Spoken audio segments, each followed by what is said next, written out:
I'm gonna go ahead and post while we chat, but that was ridiculous.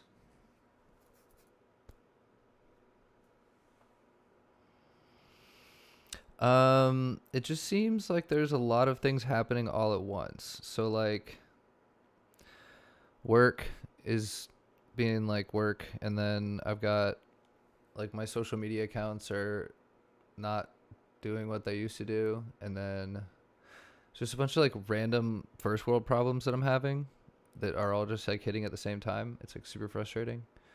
I feel like I'm every step I take, I'd have to take two steps back because it's not working. I'm just like keep hitting my head on everything I'm trying to do. So it's like I've almost just kind of feel myself trapped in a box. So I'm just gonna move into survival mode and just hang out for a little bit, which is fine. Like I get it. I've been in a season just like this before, so I know exactly what to do.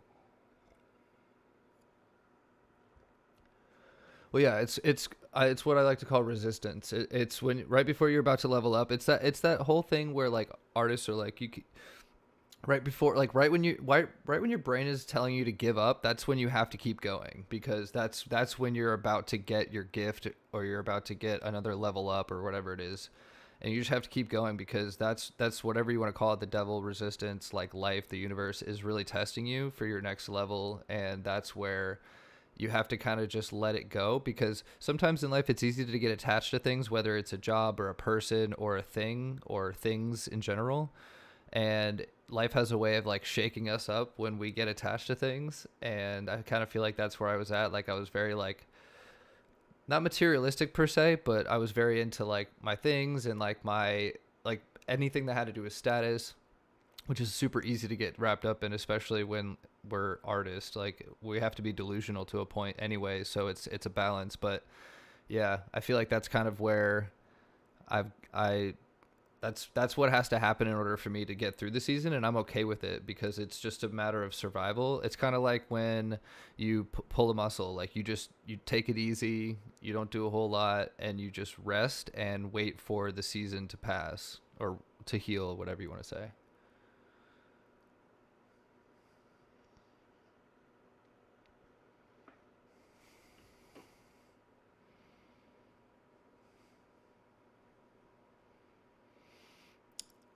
What do you mean? Yeah,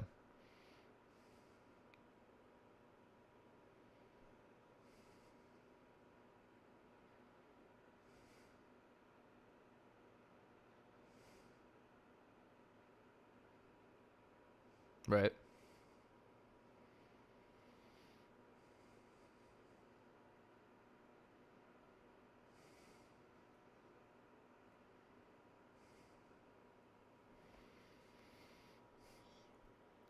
I think so. Yeah. No, I understand what you're saying now, and I think that when you are so if you're in a season in life where you are everything you try is just like falling apart, I don't think you should give up, but I think that you should conserve your resources. I don't think that you should like you shouldn't be gambling in my professional opinion in that state in your life. Like for me, I'm not trying to go out and celebrate. I'm not trying to go out and party. I'm just like putting my head down and like doing the things I know I already need to do and not dealing with life's frivolous things, which I think everyone should enjoy, but that's kind of part of it. So I'm letting that go so that I can be just more minimal, I guess is the best way to put it. And that's what I mean by like survival mode and not being so concerned about like doing this and having that and being around this person and all that other stuff and just like focusing on me, my responsibilities and my health, and like when the season's over we can go back out and party on the yacht or whatever.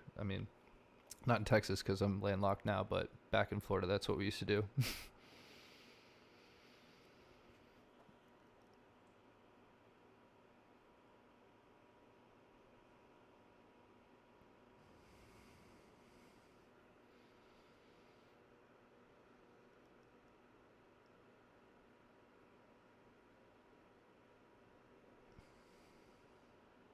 So I mean, I think I can answer the question by just like saying an example. So for example, we had like this like game adventure planned at this like place that was going to cost money and it was going to like take up our weekend and stuff.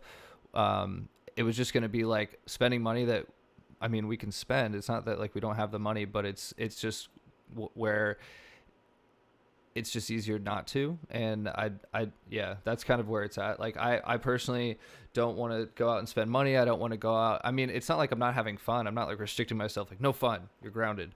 um it's just like I'm not going out and spending money on like game nights, going to an arcade. Like I have an Xbox here, I have games here. Like it's that kind of thing, like just enjoying the life that I've built. Like I think that's the biggest point that I can make from this season, is enjoying the life that I've built thus far, and not worrying about advancing the life that in all areas like I have been. Because like you and I'm sure, and others as well, work.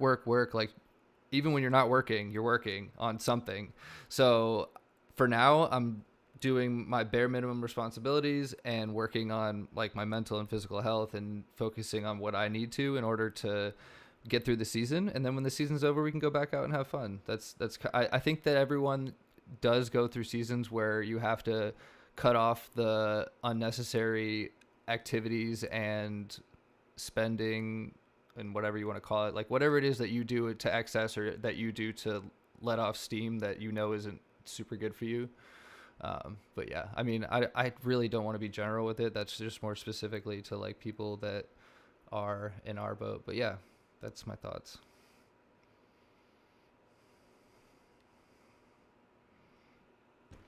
Hmm.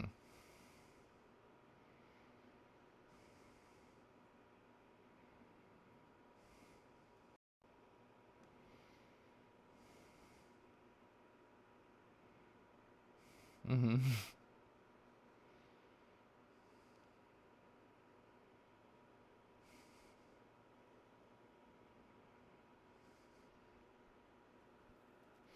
Yeah, I'm spitting my tires out here, man.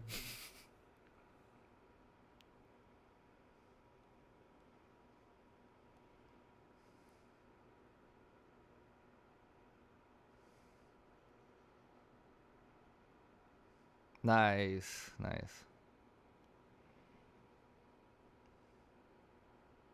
Mm-hmm.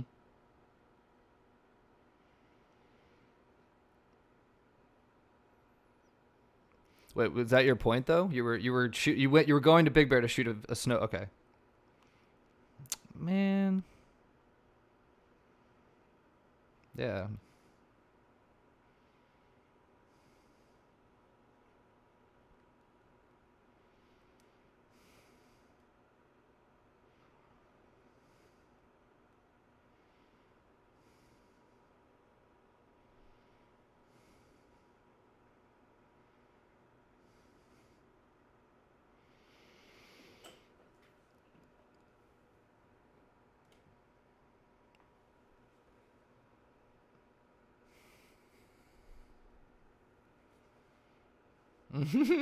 Yep.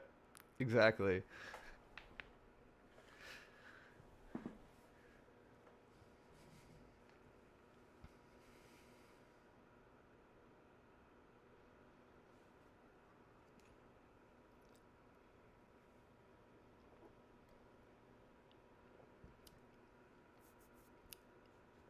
Mm-hmm. Yeah, and that's the thing is like it's just a season. Like there are seasons when we're wealthy, and there's seasons when we're not, and that's just that's wealthy in all aspects, wealthy in time, wealthy in money, just in resources, just in friendship and social interactions, whatever. Like opportunities. I find that it life comes in waves, even when it comes to pretty much everything. Like creative waves, you get your waves in your professional life, and then you get your waves in like your social circles. It's sometimes it's all at the same time, sometimes it's all one at a time, but having an understanding of your ups and downs is the bigger like I think that's the bigger focus, is if you understand your ups and downs, not worrying about like what my like Rooks's fix is for this. Like I'm sitting here saying all this stuff about what you should do and what I would do, and that may be fine.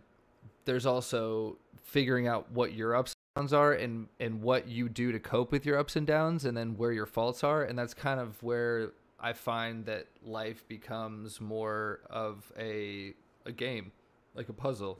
You're trying to figure your shit out, and you know that when you get super super successful and you start having a lot of money come in, you start doing really dumb stuff with your money. So next time you have that wave, you know to stop doing that earlier, and then you can save a little bit more money. Same thing with the downs. You know when you hit this down spot that you start drinking a lot and you really start feeling like crap and you don't know what to do, like stop earlier because you know that's what's happening. So yeah.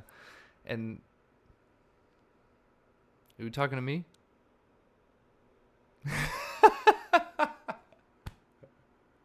I can't. You don't worry about what's in my cup. No, I understand. I understand, but that's tomorrow, remember? Not today. Not today. No, it's been a long one. My rule, and this is my rule, there has to be a break within a week or else you've got a problem. I mean, 2 is better, but one day. One day.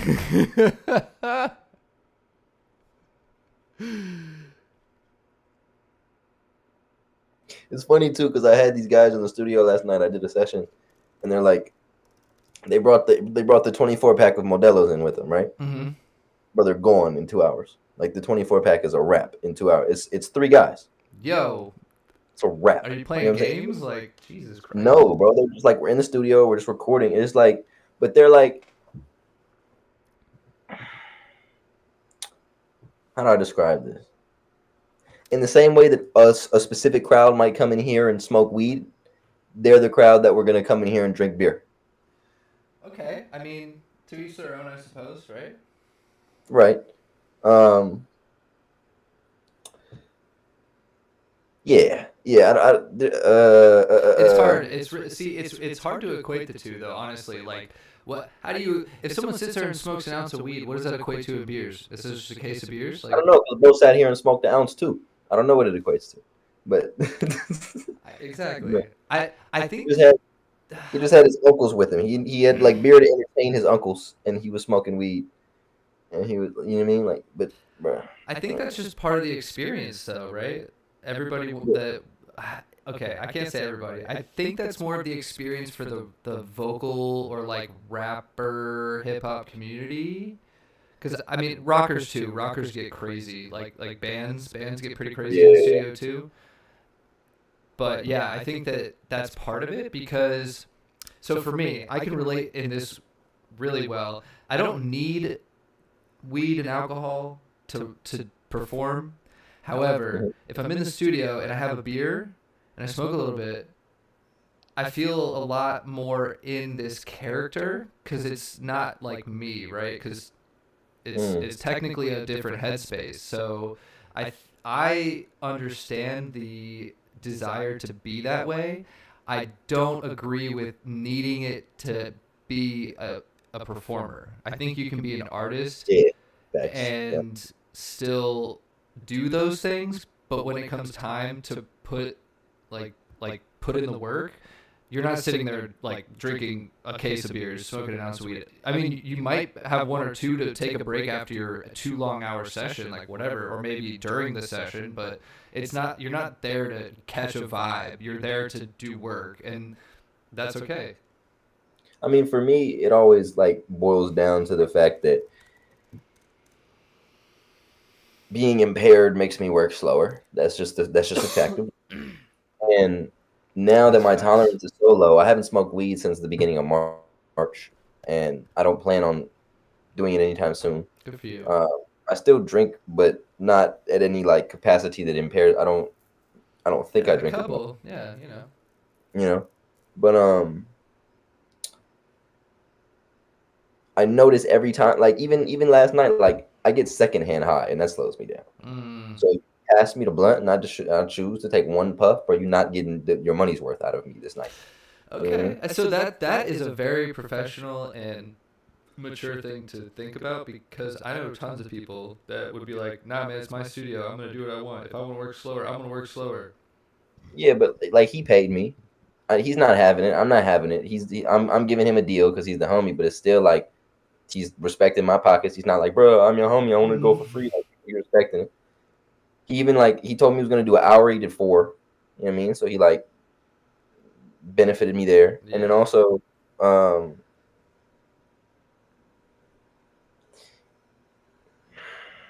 a lot of artists, including me, sometimes I'm blessed that I have this space for myself. A lot of guys, when they come to the studio, they end up being here with people that slow them down. Oh, that's the worst. And that was the case with him last night. So that was another reason I didn't want to be another one of those people. Yeah, You know, yeah. So it's easier to stay away from it when you can see it. I think the trouble lies in when you can't. So in other words, if you have people around you that are doing things that are slowing them down, that also slow you down, but you're not aware of it because it's just you. Like me sitting here in my office, unless you bring it to my attention or someone brings it to my attention or I'm self-aware enough to bring it to my own attention that I need to like not drink or not smoke or whatever, like that's on me and me alone. If I don't have a group of people to look at and go, oh wait, I don't like that, because when you're drunk, you don't know that you're drunk and how drunk you are, I should say. So you don't know what sure. you're like. I can assure you that I was not as smooth as I thought I was all those times in college. I No, promise for you, I was sure. slurring my words, but in my head, I was like, yo, I am smashing right now. Right. And that's what happens when you're in a different headspace. So. Post it real quick. You are absolutely right though, bro. It's like because we all, I mean, once you do it enough, you know. But at the beginning, we all think like, okay, this new headspace is so different that it must be better. Like usually, most of the time, when people do stuff like that and they consistently do it, I know this was the case with me and probably you. Like you're doing it because you don't think you by yourself is good enough. Yeah, I've definitely been there. I mean, now I'm not. Now I know I'm good enough.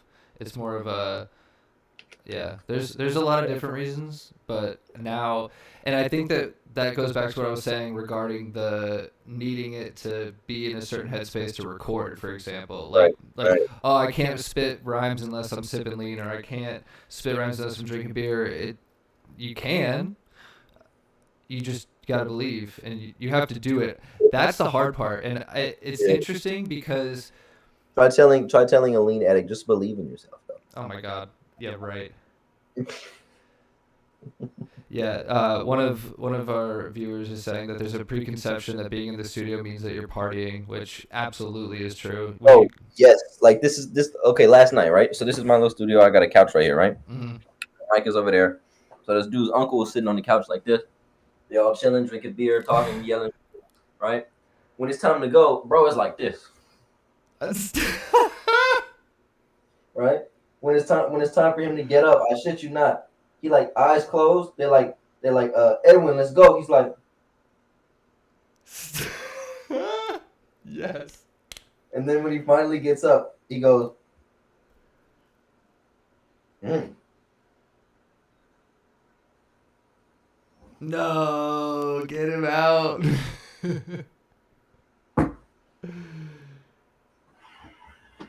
Yo, that's what happens when you sit and drink.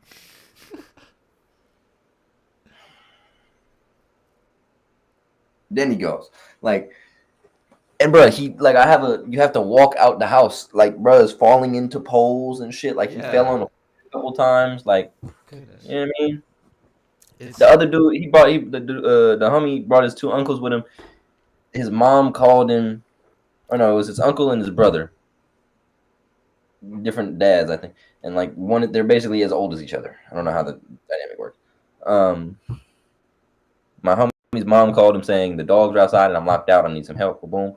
So they had to go home, or somebody had to go home and let her in the house and let the dogs out, something like that. And my homie had to give his brother, his older brother, his car. Right. okay. Everybody's already drunk. Goodness. Right. He Right. had to give him his car. Pretend this is a Modelo. Matter of fact, I have one. I Okay. have I have remnants, Got right? it. Pretend. So I'm my friend. No, I'm the older brother. My friend is sitting right here. He goes, bro, can you go get can you handle this? Like, yes, yeah, of course, bro. And then like my friend is really adamant. He's like, listen, he's already drunk. I'm giving you my car. Oh my god. Fucking drive safe. And his older brother goes, "Bro, I drive better than you, fool." And he's like, I don't give a fuck how, I don't give a fuck. That's what, drive safe." He goes, "Say no more." Stop it! I swear to God, No! bro. Yo, I'd been like, you sit the fuck down right now. But he ended up coming back, and it was still uncracked. Oh, it was unopened. Okay, I thought it was open. That would have been No, worse. I thought he opened. We all thought he opened it, but he came back, and it was brand new. So Good job, man. respected that. But still, like that's like I can imagine myself in his position, and I just hit him with the me personally, bro. No.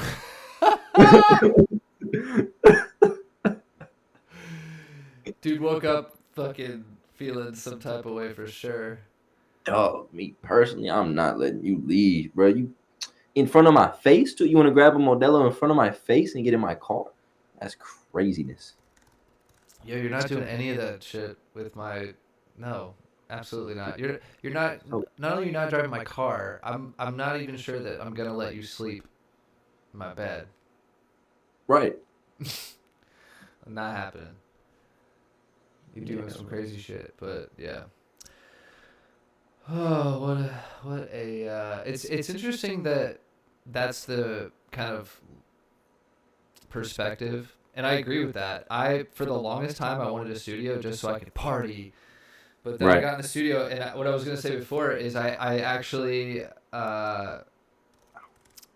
the track that the track that our open verse track. When I laid down the first verse, I was like 5 beers deep, and Mm. it's all right. And then the second round, like I think it was like an hour later, I came back and laid down more.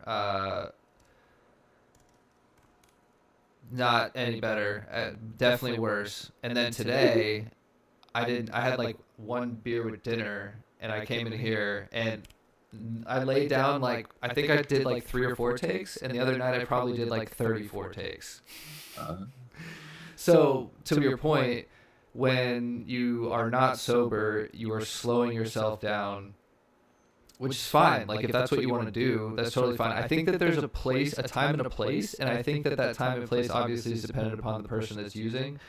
How it's, I think it's helpful when it's used for like a sound design session, or maybe like you're okay. picking out samples, or you're looking for, or you're trying to creatively come up with a video idea, something that requires not a lot of technical or data input or any sort of different things.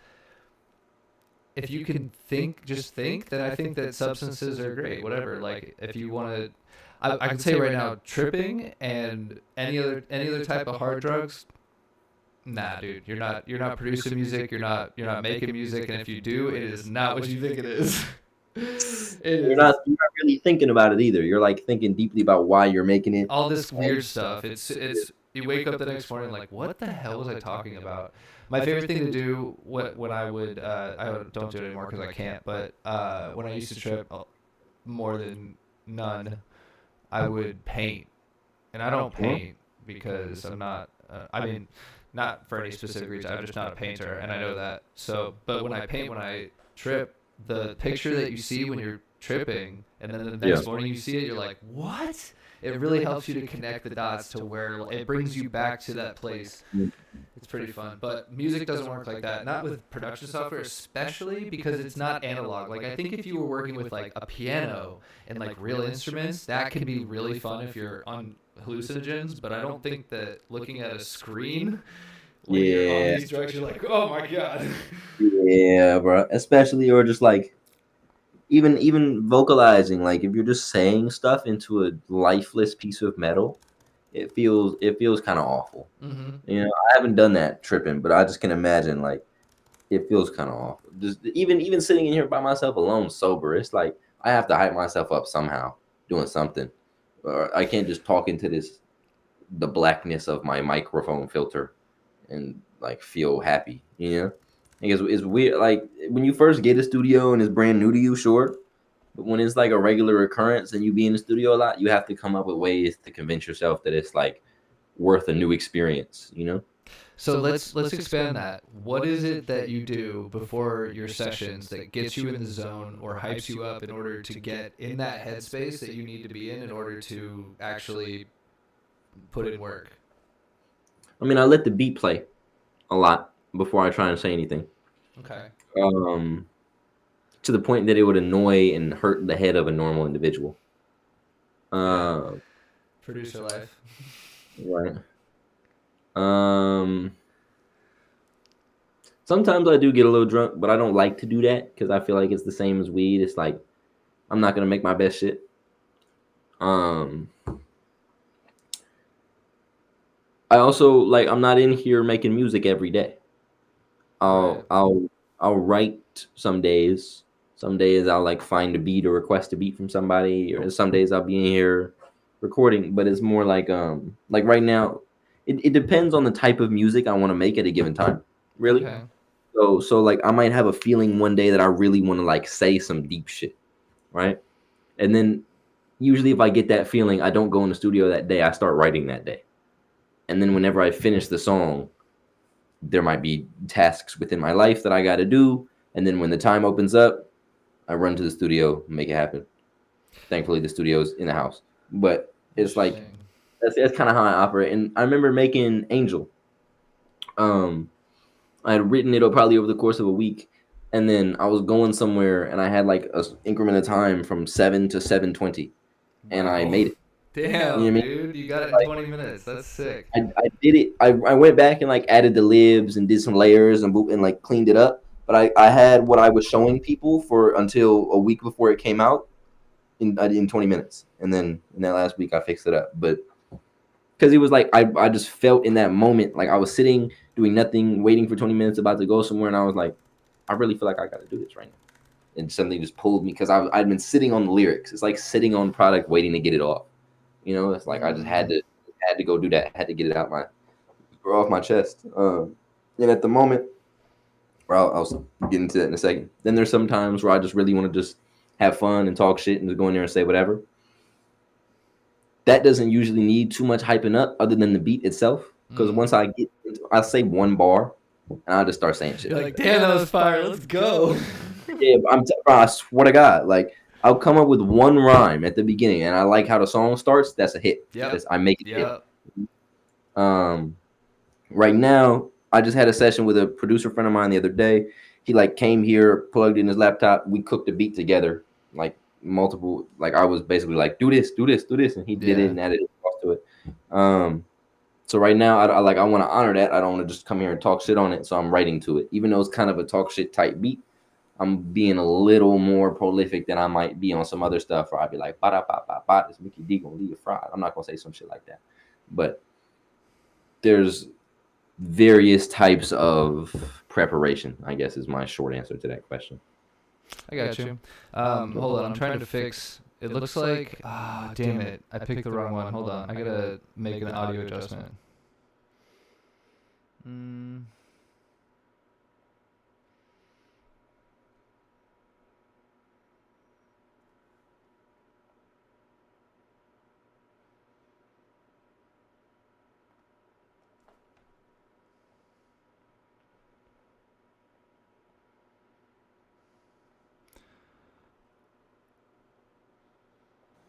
Okay, talk.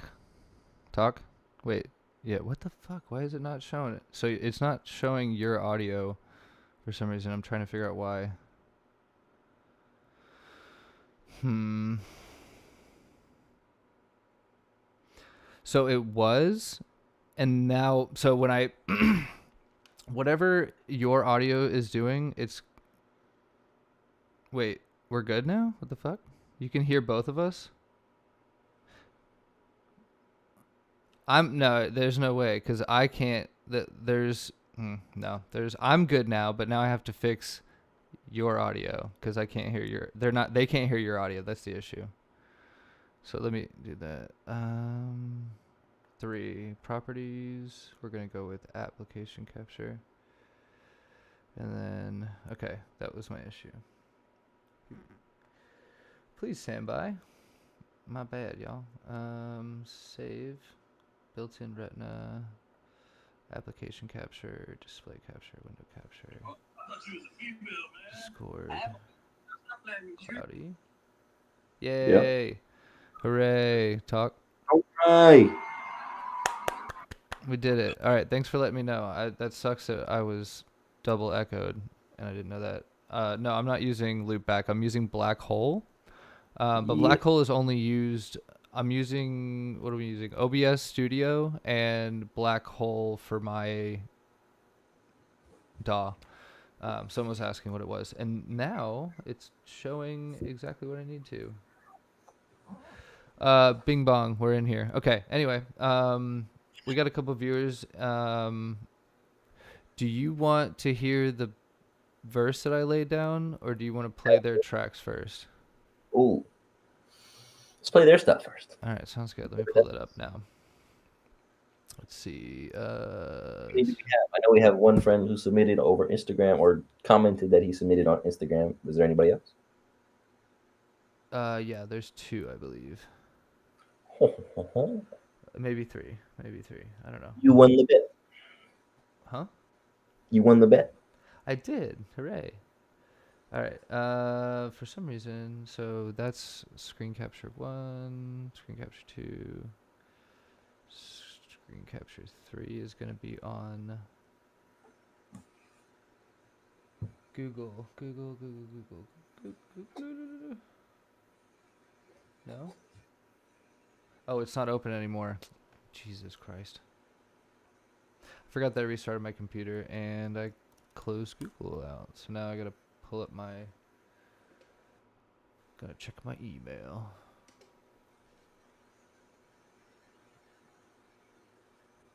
Okay, cool. Now I'm gonna switch to the Wait, just random question, bro.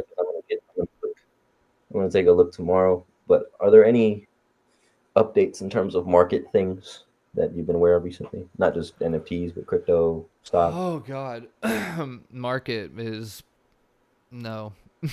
I mean, the like crypto space is all what they call shit coins or meme coins.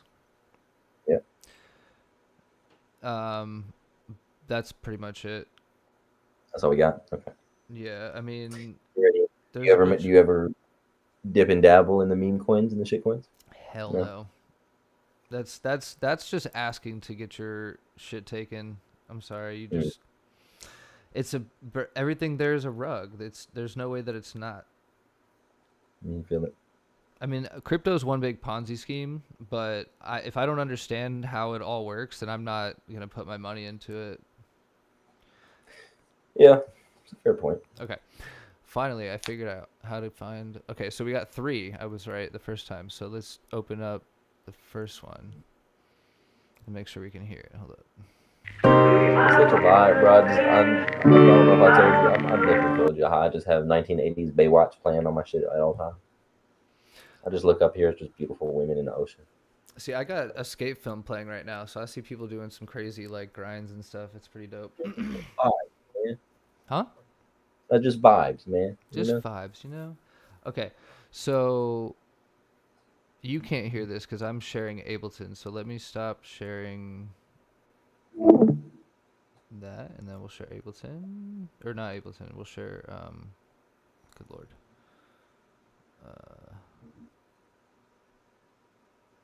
What am I trying to say? Google. Oh, there it is. Okay. We're ready. Now you can hear it. Let me know if you can hear this, Cloudy.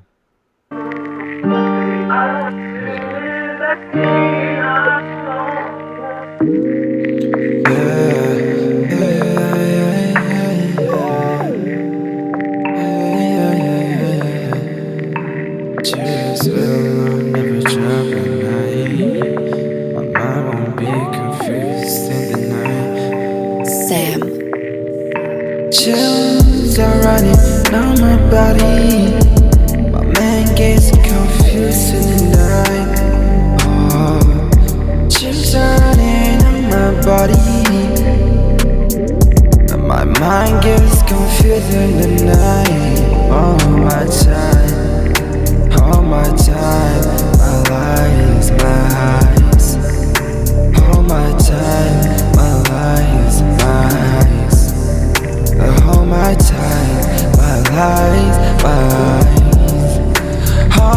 time, my life is mine. I didn't even mean to try. I was just trying to say tonight.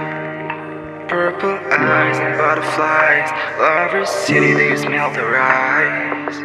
They smell the rise. They smell the rise. Chills are running down my body. My man gets confused tonight. Oh, chills are running down my body. My mind gets confused in the night. All my time, all my time, my life is mine. All my time, my life is mine. All my time, my life, my life. All my time, my life is mine.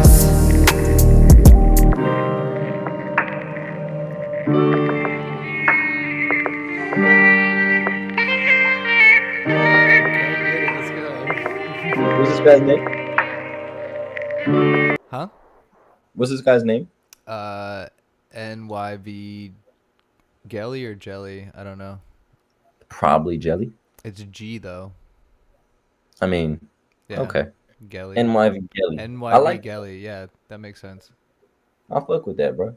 I feel like I understand the road you took with it. I don't think you need to rely that heavy on autotune.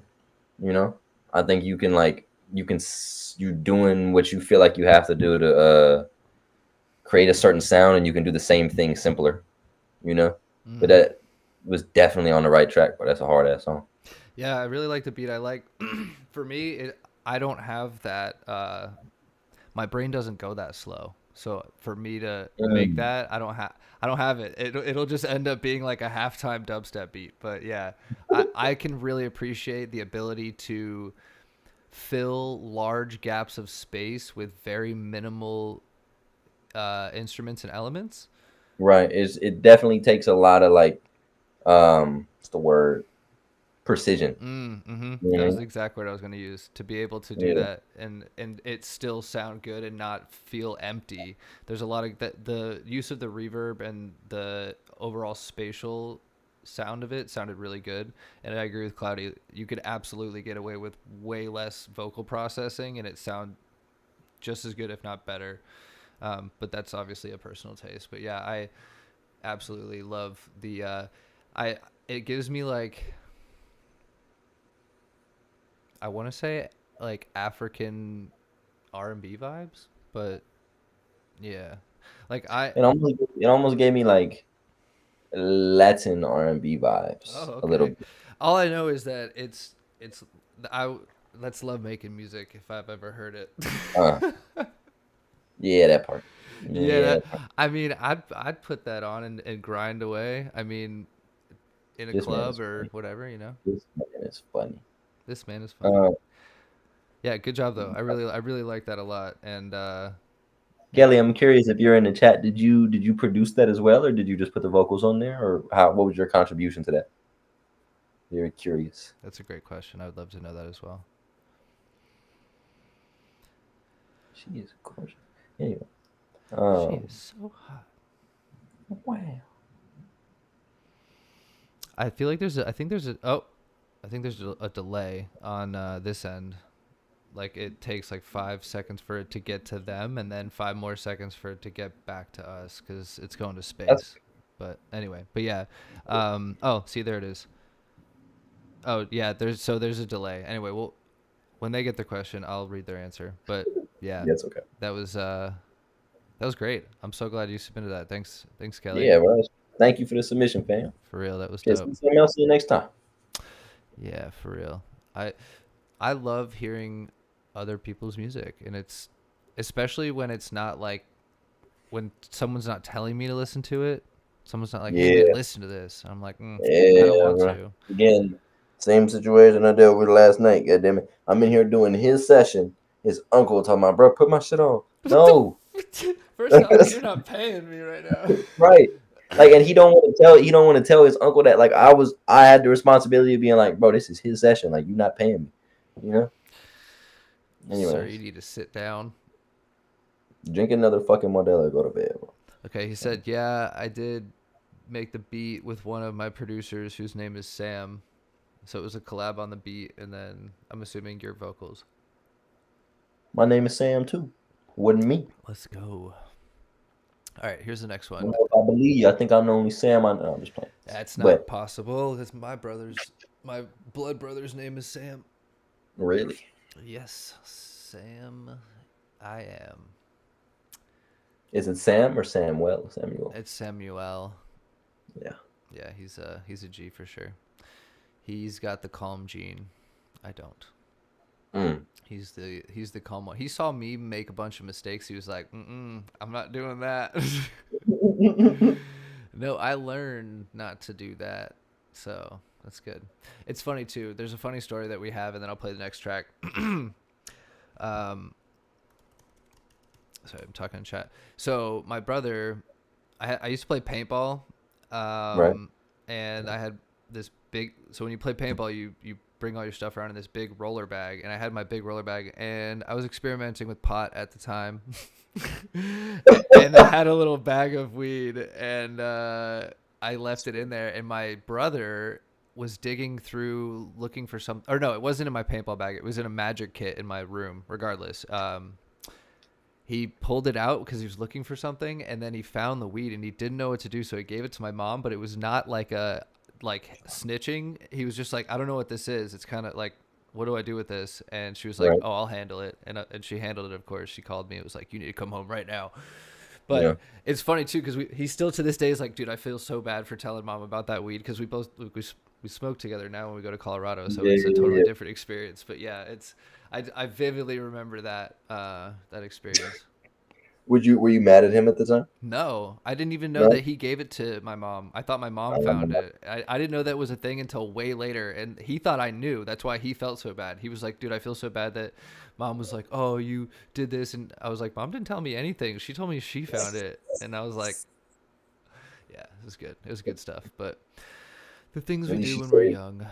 All right. Your mom saved your relationship. Bro, my mom is a saint to this day. I put her through hell. Through hell. Oh God, I love my mom. She's the shit. But yeah, all right. So here's the next track. This is by it's Human Animal. Human Animal. Yeah. He was the guy I saw on Instagram. Yeah, that's the dude from Instagram, and he's also in the chat right now. So let's go ahead and hit this play button. Animal and Gelly.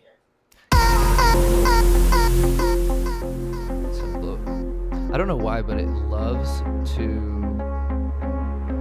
play really, really loud. Yeah, this is way better. I turned it down.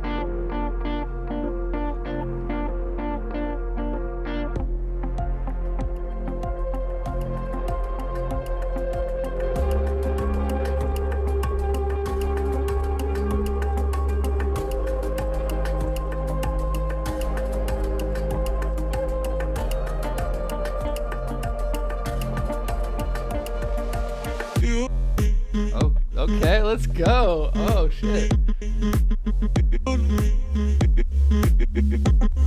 Yes.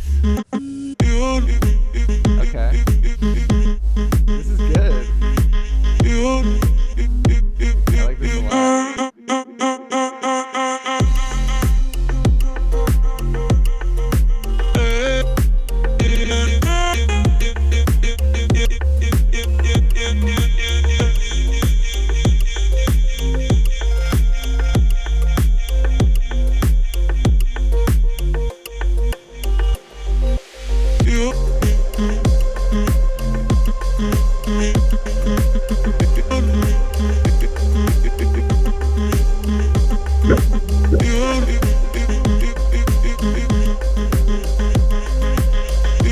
Did you hear like?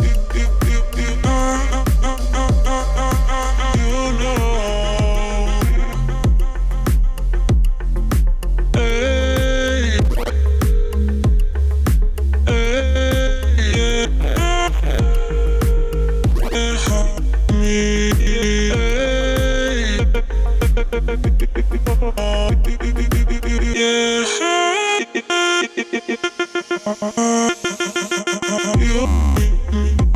let's go. It's like the soft, hard. Oh yeah. Yeah, this is fire.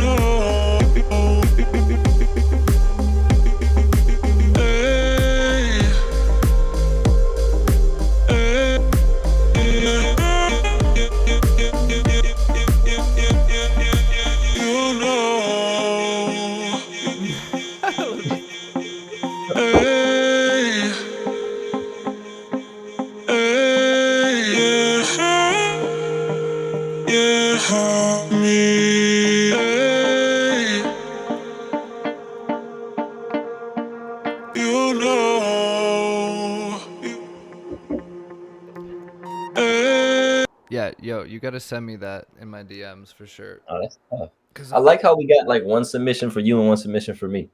You know what I mean? Yeah, that's what I love though. I love the fact that we get like different styles of music because I like all of it. I literally like all of it. I am one of those people. People make jokes. They're like, "Oh, I listen to everything," and it's like, "Do you really listen to everything?" And it's like, "I will twice. I mean, I'll at least give it a shot." Right.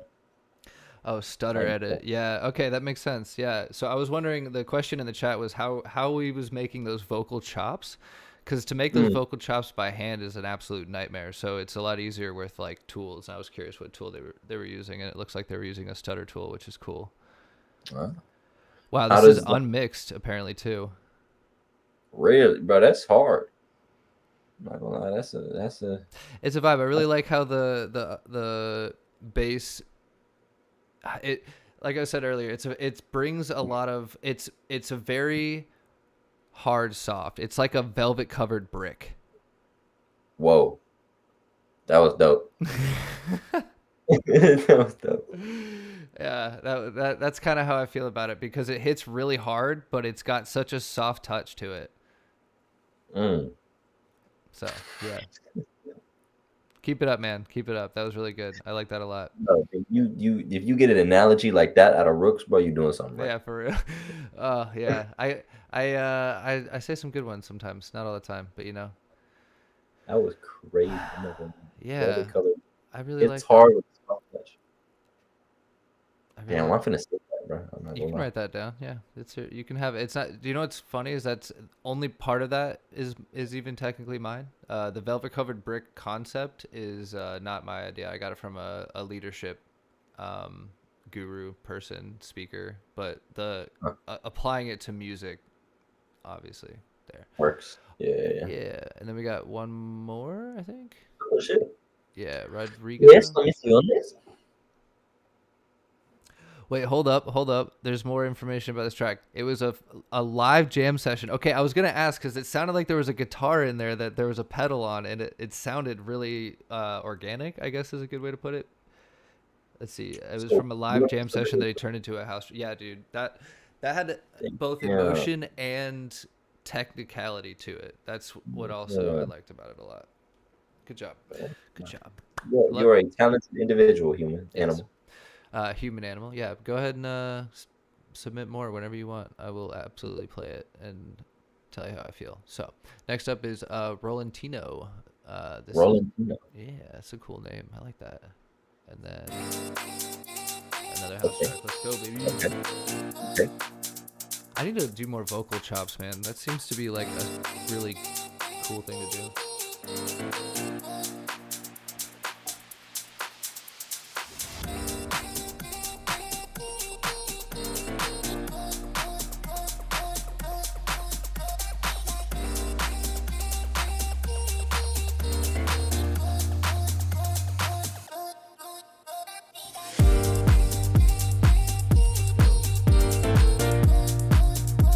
I like the chorus.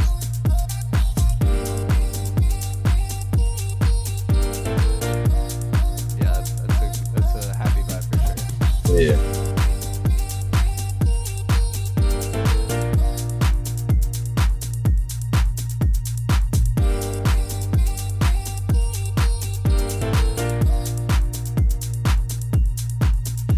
I like the little high end, like almost sounds like hitting a cup. Yeah, that. It almost sounds like a cup, like a teacup.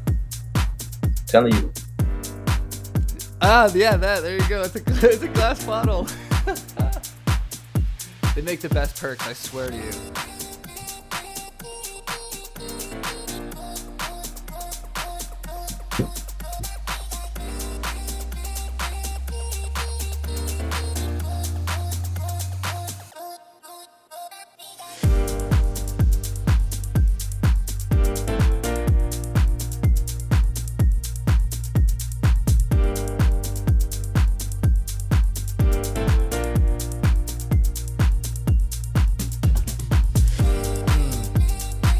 Yeah, I know it's exactly what you mean.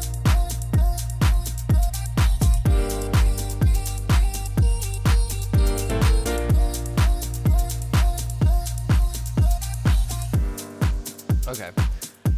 So yeah, I think that first off, super fun track. Love the chords. I love the energy and the simplicity, but it's Hmm. not boring, which is really.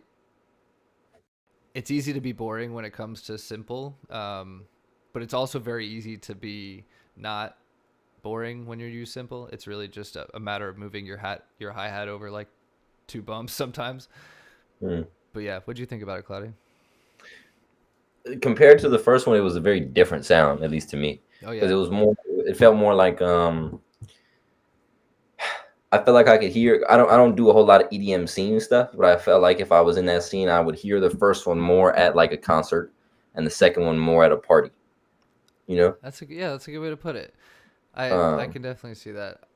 It almost was like night and day to me. Like I said in the first one that I would play it at an after hours party at 4 a.m. And then right. this one I would play at a pool party at like 11 a.m. Yeah, that's exactly what I mean. It's like it's I think the reason the chord stuck out to me is because I like more upbeat stuff. Like I like both, but just personally, I gravitate at least towards melodic. When the music is melodic, I gravitate towards happier chords and melodies and vibes and shit. I think that's why I noticed that right away. Mm. Overall, I like the house stuff a lot. Like I've been trying to put more. Like I've been trying to rap on some house beats recently, and Yeah? it's really yeah, it's really fun. I'm not gonna lie to you. It's like it almost comes off like plug and B a little bit. Like I don't know if you know what that is. It's like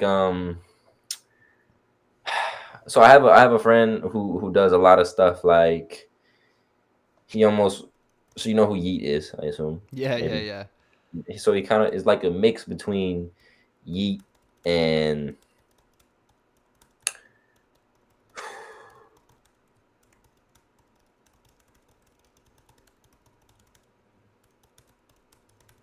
who's like a lyrical. Like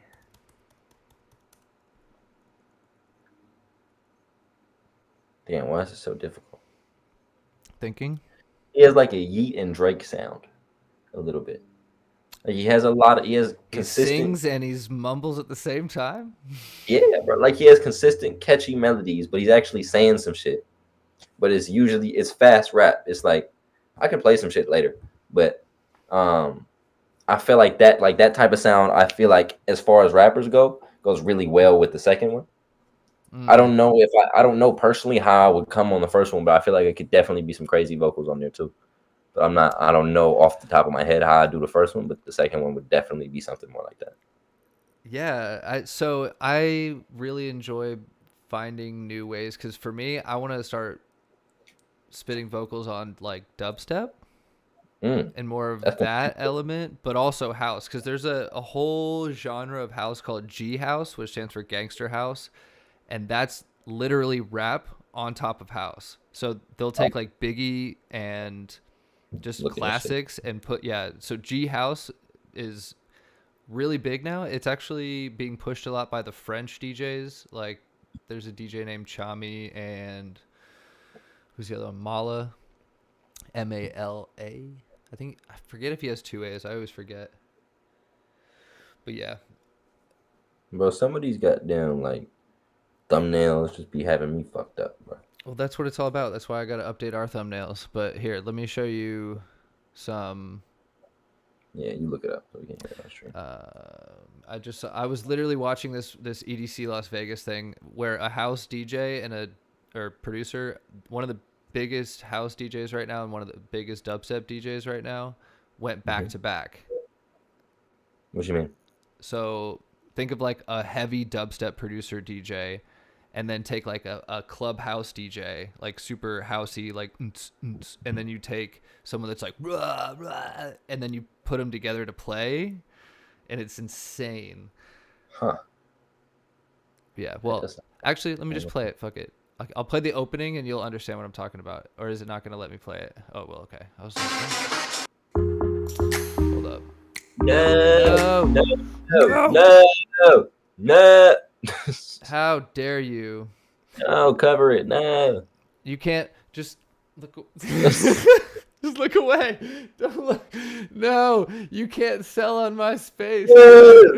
Anyway, this is called Subtronics and John Summit. They call themselves Subjonics, and it's so fucking good. Anyway, so here's the opening. Fuck. What? How dare you? How dare you? A double ad too. It Wow. was a double. You son of a bitch. All right. Anyway. Here we go. So this is the house. Make some fucking noise!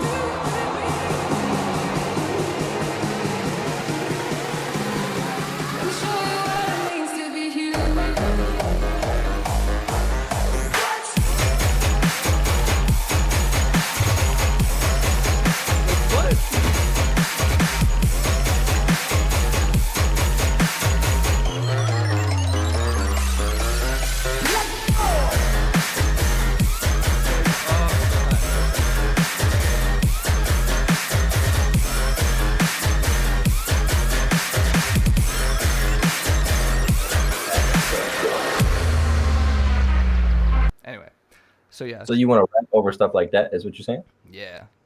That'll go crazy. There's a lot of examples like that. I can't think of any off the top of my head, but that wasn't even what I was trying to. I totally forgot because I got sidetracked from that because this is sick. But we were talking about house over rapping over house. You said G house. G house. Thank you. Yeah. Okay. So I'm trying to think of the best G house, but really any of it.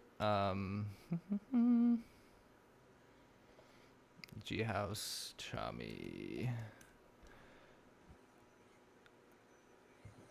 I started this gangsta shit.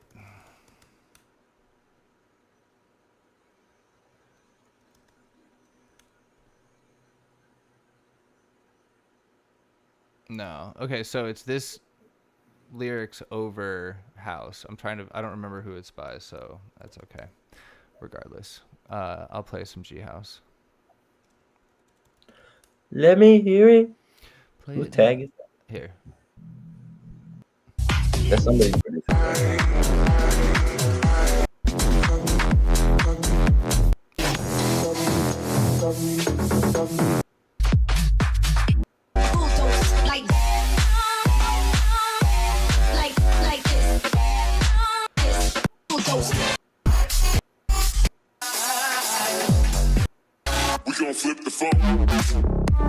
Yeah, so basically you'll say like a bar and then you'll like loop that a bunch and then that'll be what Okay.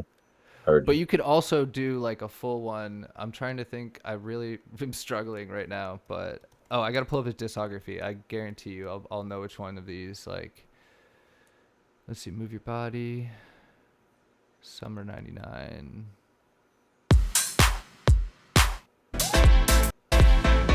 No, but that does sound like the last track we just heard, which is cool. Yeah, low-key it does.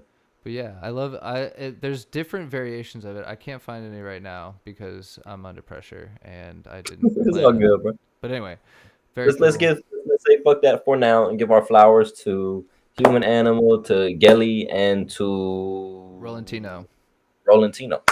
Yeah, for real. Thank you Okay. all for submitting, and all of that was great. Most definitely.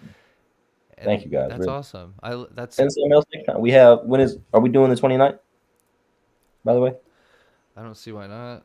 Hold on. You just never got back to me. I'm just Oh yeah, that's double-checking right. with you. We wanted to do we were originally gonna do the 30th, but you wanted to do the 29th instead, right? Yes, sir. Which is Memorial Day. Same time. Yep. Is that not doable? No, it is. Yeah. That's fine. Cool. Yeah, we'll do it then. Send something else in for Memorial Day, gentlemen. We'll get to it. Yeah, You know for what I mean? real. If you got more, send it in. We'll watch it and play it. Tell your friends to send stuff in. All right. Now I'm gonna play my verse, and then Let them hear it. yeah, I'm actually curious what your thoughts are on it as well. Because yeah, it's a different style for me. Oh man, come on! Why is it doing this to me? Hold on.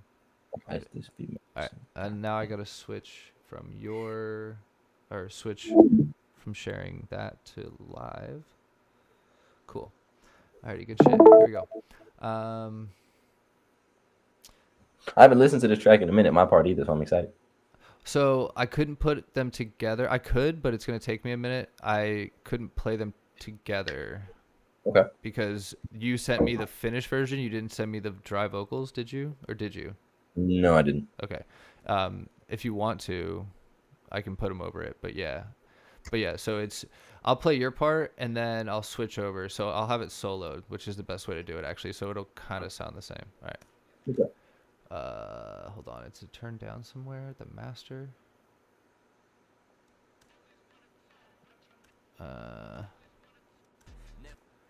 Okay. Oh, that's why. Okay. Let them hear it. Who's producer tag is that? Never get out of my element. Dope is white as an elephant. Can't let you I'm in love with Weatherman. I never settle for settlements. Every time I hear you talk, you embellish it. Varsity trapping, no Letterman. Strawberry daiquiri setting in. We left it short like a peppermint. Yeah. I listen to the devil on my shoulder. I ran into an angel, ran her over. Car drive itself, no chauffeur. Prices going up like a post. Bitch, listen to me, I'm a coach. Stepping on necks like a roach. Boy, watch your hope, I'm a pro. So that was that verse, and then right after it jumps into this. Hey, get it. Dripped out and off point, no vitamins. Vortex to weather the elements. You crumble, you bitches are delicate. Don't ask the price, I'm not selling it. I showed up with a purpose. You bitch take a flirtin'.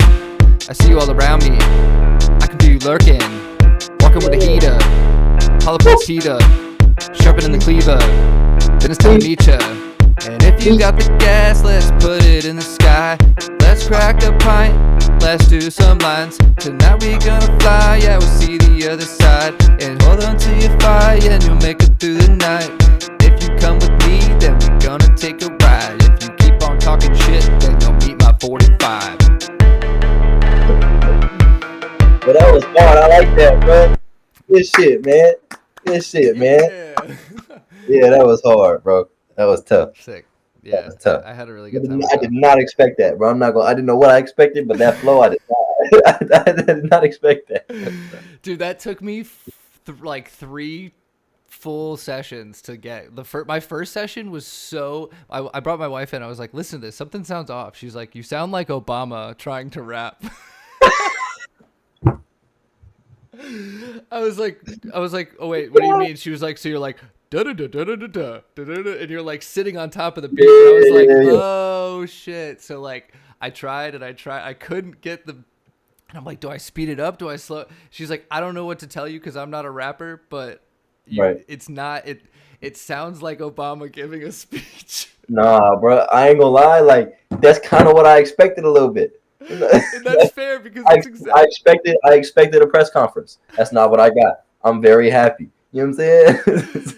Honestly, I think it was me realizing that I didn't have to get the whole thing in one take. I could break it up. So instead of being like dripped out and off point of vitamins, see, I would do that and then I would pause. I would give myself a whole like bar, or not a whole bar, a whole beat to do it again. And then I would just cut the beat out and put it back because I knew where it needed to be. I just didn't want to force myself to rush it. And I'm still going to go back over it because I just recorded this new because I sped it up. So I had to add a whole nother, I want to say like a whole nother 8 just to make it work. But yeah. Okay. You know what I'll do occasionally to fix the problem you went through?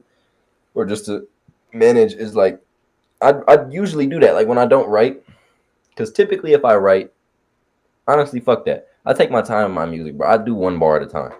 So, like, I'll literally, even if I'm singing, if I'm rapping, if I'm doing whatever, I'm even in my mumble, like not mumble, but raspy music. Yeah, Like, what was your first bar? Drip down and off like no vitamins. yeah. What you said? So I'll go like, drip down off like no vitamins. Drip down off like no vitamins. Drip down off like no vitamins. Drip down off like no vitamins. Oh Drip down yeah. off like no vitamins. And I'll play it back, and whichever one I like the most, okay, boom, move next bar. You know? Oh, okay. Yo, I like that. I didn't even think about that. So I do it But all yeah, in one, but I like that you're saying you take it bar by bar and then you do it in a bunch of different ways and then you take the ones you mhm. like. And just move it. Okay, cool. This is the one I like next bar. Fuck yeah, that's Yeah. smart. That's super smart. Cool. I'm gonna It do that takes next hella time. long. It takes hella long though. It's not efficient, but it's like it's the perfectionist way of doing it. You know? I see, and I'm glad that we work together because I'm the exact opposite. I'm the fastest. I'm gonna push out a product at 75% just because I'm just dude, fuck it. On to the next. Yeah. Yeah. But I don't think that there's a right or a wrong way. I think if you want to put out music that's halfway done, go for it because I think that's how you get feedback to get it to 100%. But I also believe in taking your time and putting time into the ones that you believe are going to be something special. And it doesn't even matter if it's something special to other people. The ones that you believe are special, like the ones that you really want to put the time into it. Yeah. Like don't shortchange yourself. Actually put in the time. But if I it's, think it. yeah, Go ahead. I was Go gonna ahead. say Go if ahead. it's a track that you're not feeling, but you need to finish it, just finish it and move on. Like it doesn't. You don't need that third riser. You don't need that extra background noise. Just send it. But anyway, Yeah, that's a big fact. That's a big fact. To me, as far as that is concerned,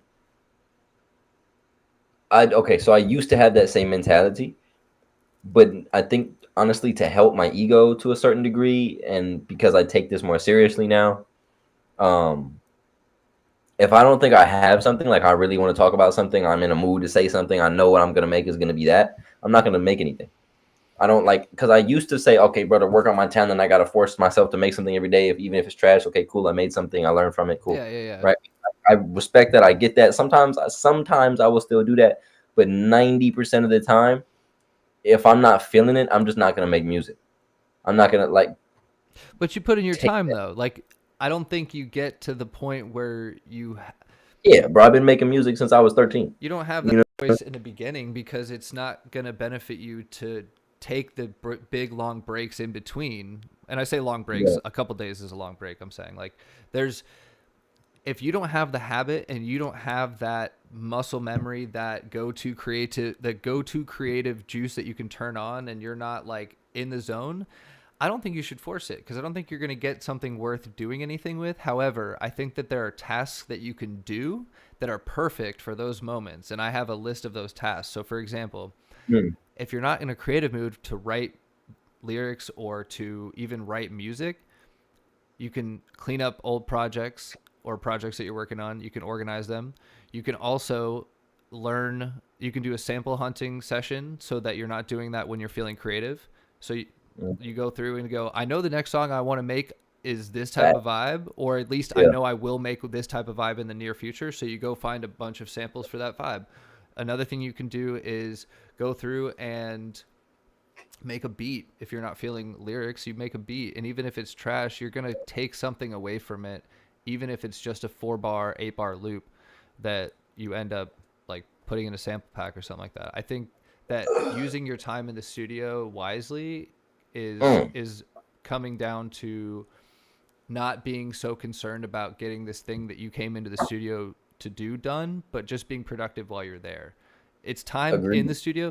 I look at the studio like I look at the stock market. It's not timing the studio just right. It's time in the studio that's right. Like you're not gonna time the market and you're not gonna time the studio. You just have to be there, show up, and you'll get the results. This you on to something. You on to something. Well, what is it? Pharrell said that you're a different person every day, so you're gonna I, produce different.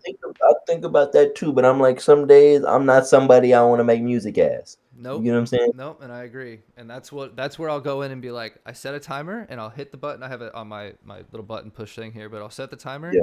and I'll sit there and I'll work on a very mundane, non-creative task that is absolutely a necessity when it comes down to being a digital artist, let's say. So sample organization, project organization, like I said, sample hunting, doing, for me as a more of an electronic producer, I'll do sound design sessions to where I'll actually make sounds that I want to use later on.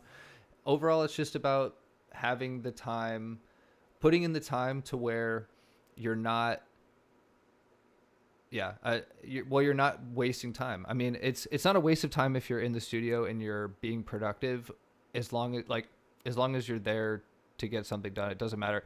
I used to beat myself up, and this is kind of where I'm going with this. I used to beat myself up for going into a session and coming out with nothing that I was proud of. Like, I would leave and feel worse than when I went in because I didn't accomplish what I wanted to accomplish. Like, I went in there to make a banging house track and I came out with like a 4-bar hip hop loop, and it's like, okay, but you came out with a 4-bar hip hop loop. You didn't have that before.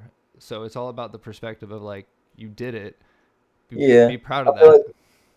Like for me as a vocalist, it's a little different, mostly because just naturally there's more ego involved in it. Because it's like, it doesn't come from my hands, it comes from my innards. Like, I don't know how to describe it. Like, it's, Yeah. you know what I mean? Like, so when I come in here and I'm like, there have been plenty of times where I wrote something or I didn't write something and I came in here.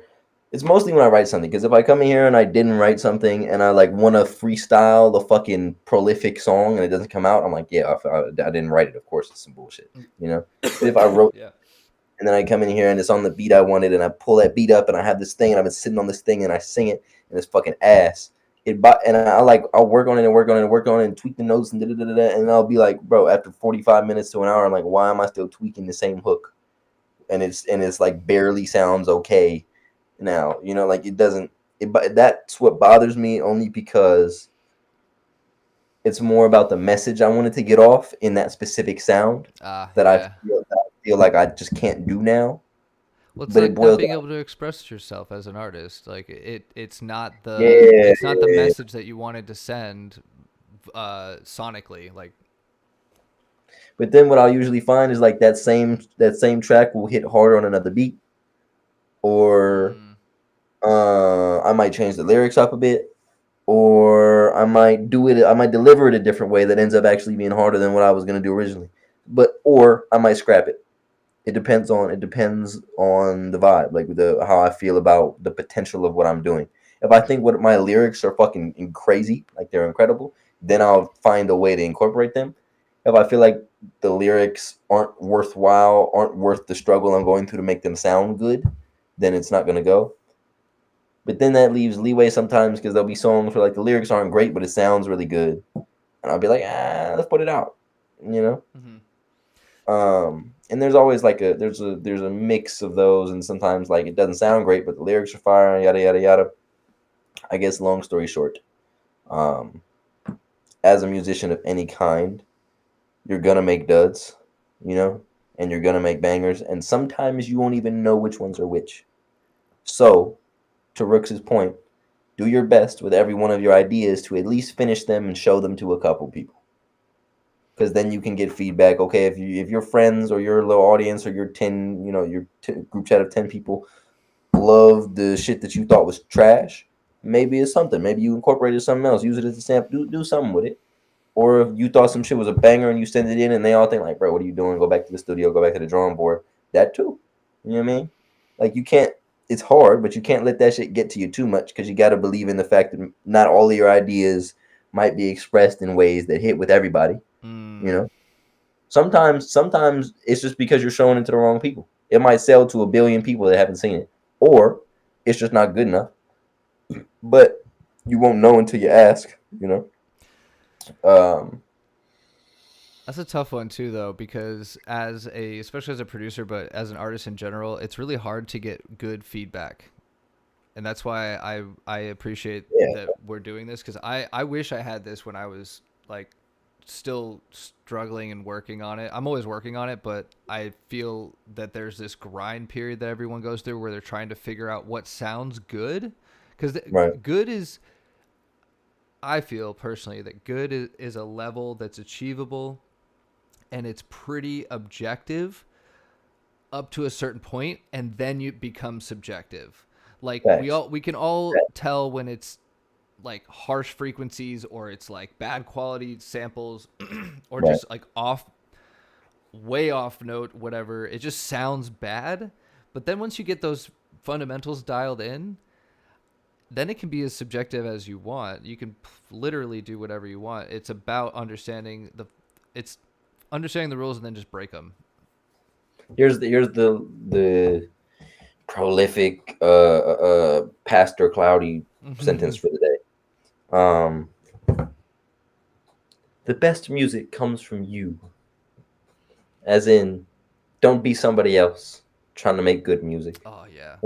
Once you understand the basics of how to make your shit sound good, do exactly what you feel like you should do with that understanding of the basics. Don't say Lil Baby sounds good, so I'm gonna make a Lil Baby song. Say, how do I sound as good as Lil Baby making a song I want to make? There's your question. That's a great Because response. we will know your ass is trying to sound like 4PF. If you sound like you, instantly any musician, bare minimum, will have respect for you because you don't sound like anybody else. You sound like you. You might be a little similar, but there'll be a distinction. You get what I'm saying? And then you figure out how do you get that distinction across to the masses. That's the next step. You know what I mean? One of the biggest, like, I wouldn't even call it a breakthrough because I've been doing this for a while, but like one of the biggest senses of pride in my music is that I have a couple songs that I'll play for people and they'll be like, "Who else is on this?" I'll be like, "That's all me, fam." You know? I Like it's love like that. people think it's three different people Yo, who's your engineer? It's me, bro. Okay, but yeah, yeah, bro, that's the biggest one. I'll be like, "Bro, who mixed your shit?" bro, You know what I'm you're saying? sitting with the man. Man, I'm telling you, bro.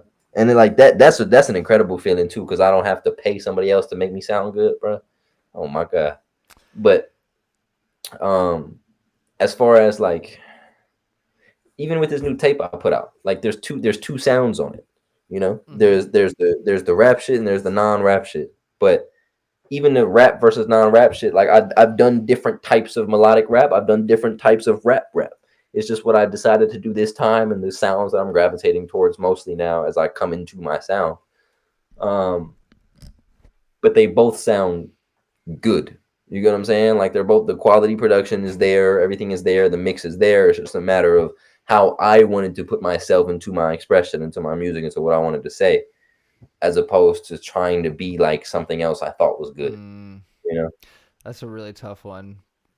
For me, I had to have that revelation when I realized that you won't make original music until you are original with your journey. So, not being focused on what others do to create that music and the lifestyle that they live and all that stuff, because that's irrelevant because it's not your life, so don't worry about it. Same thing with the music. It's not your music if you take Drake's chain and samples and then you sing like him.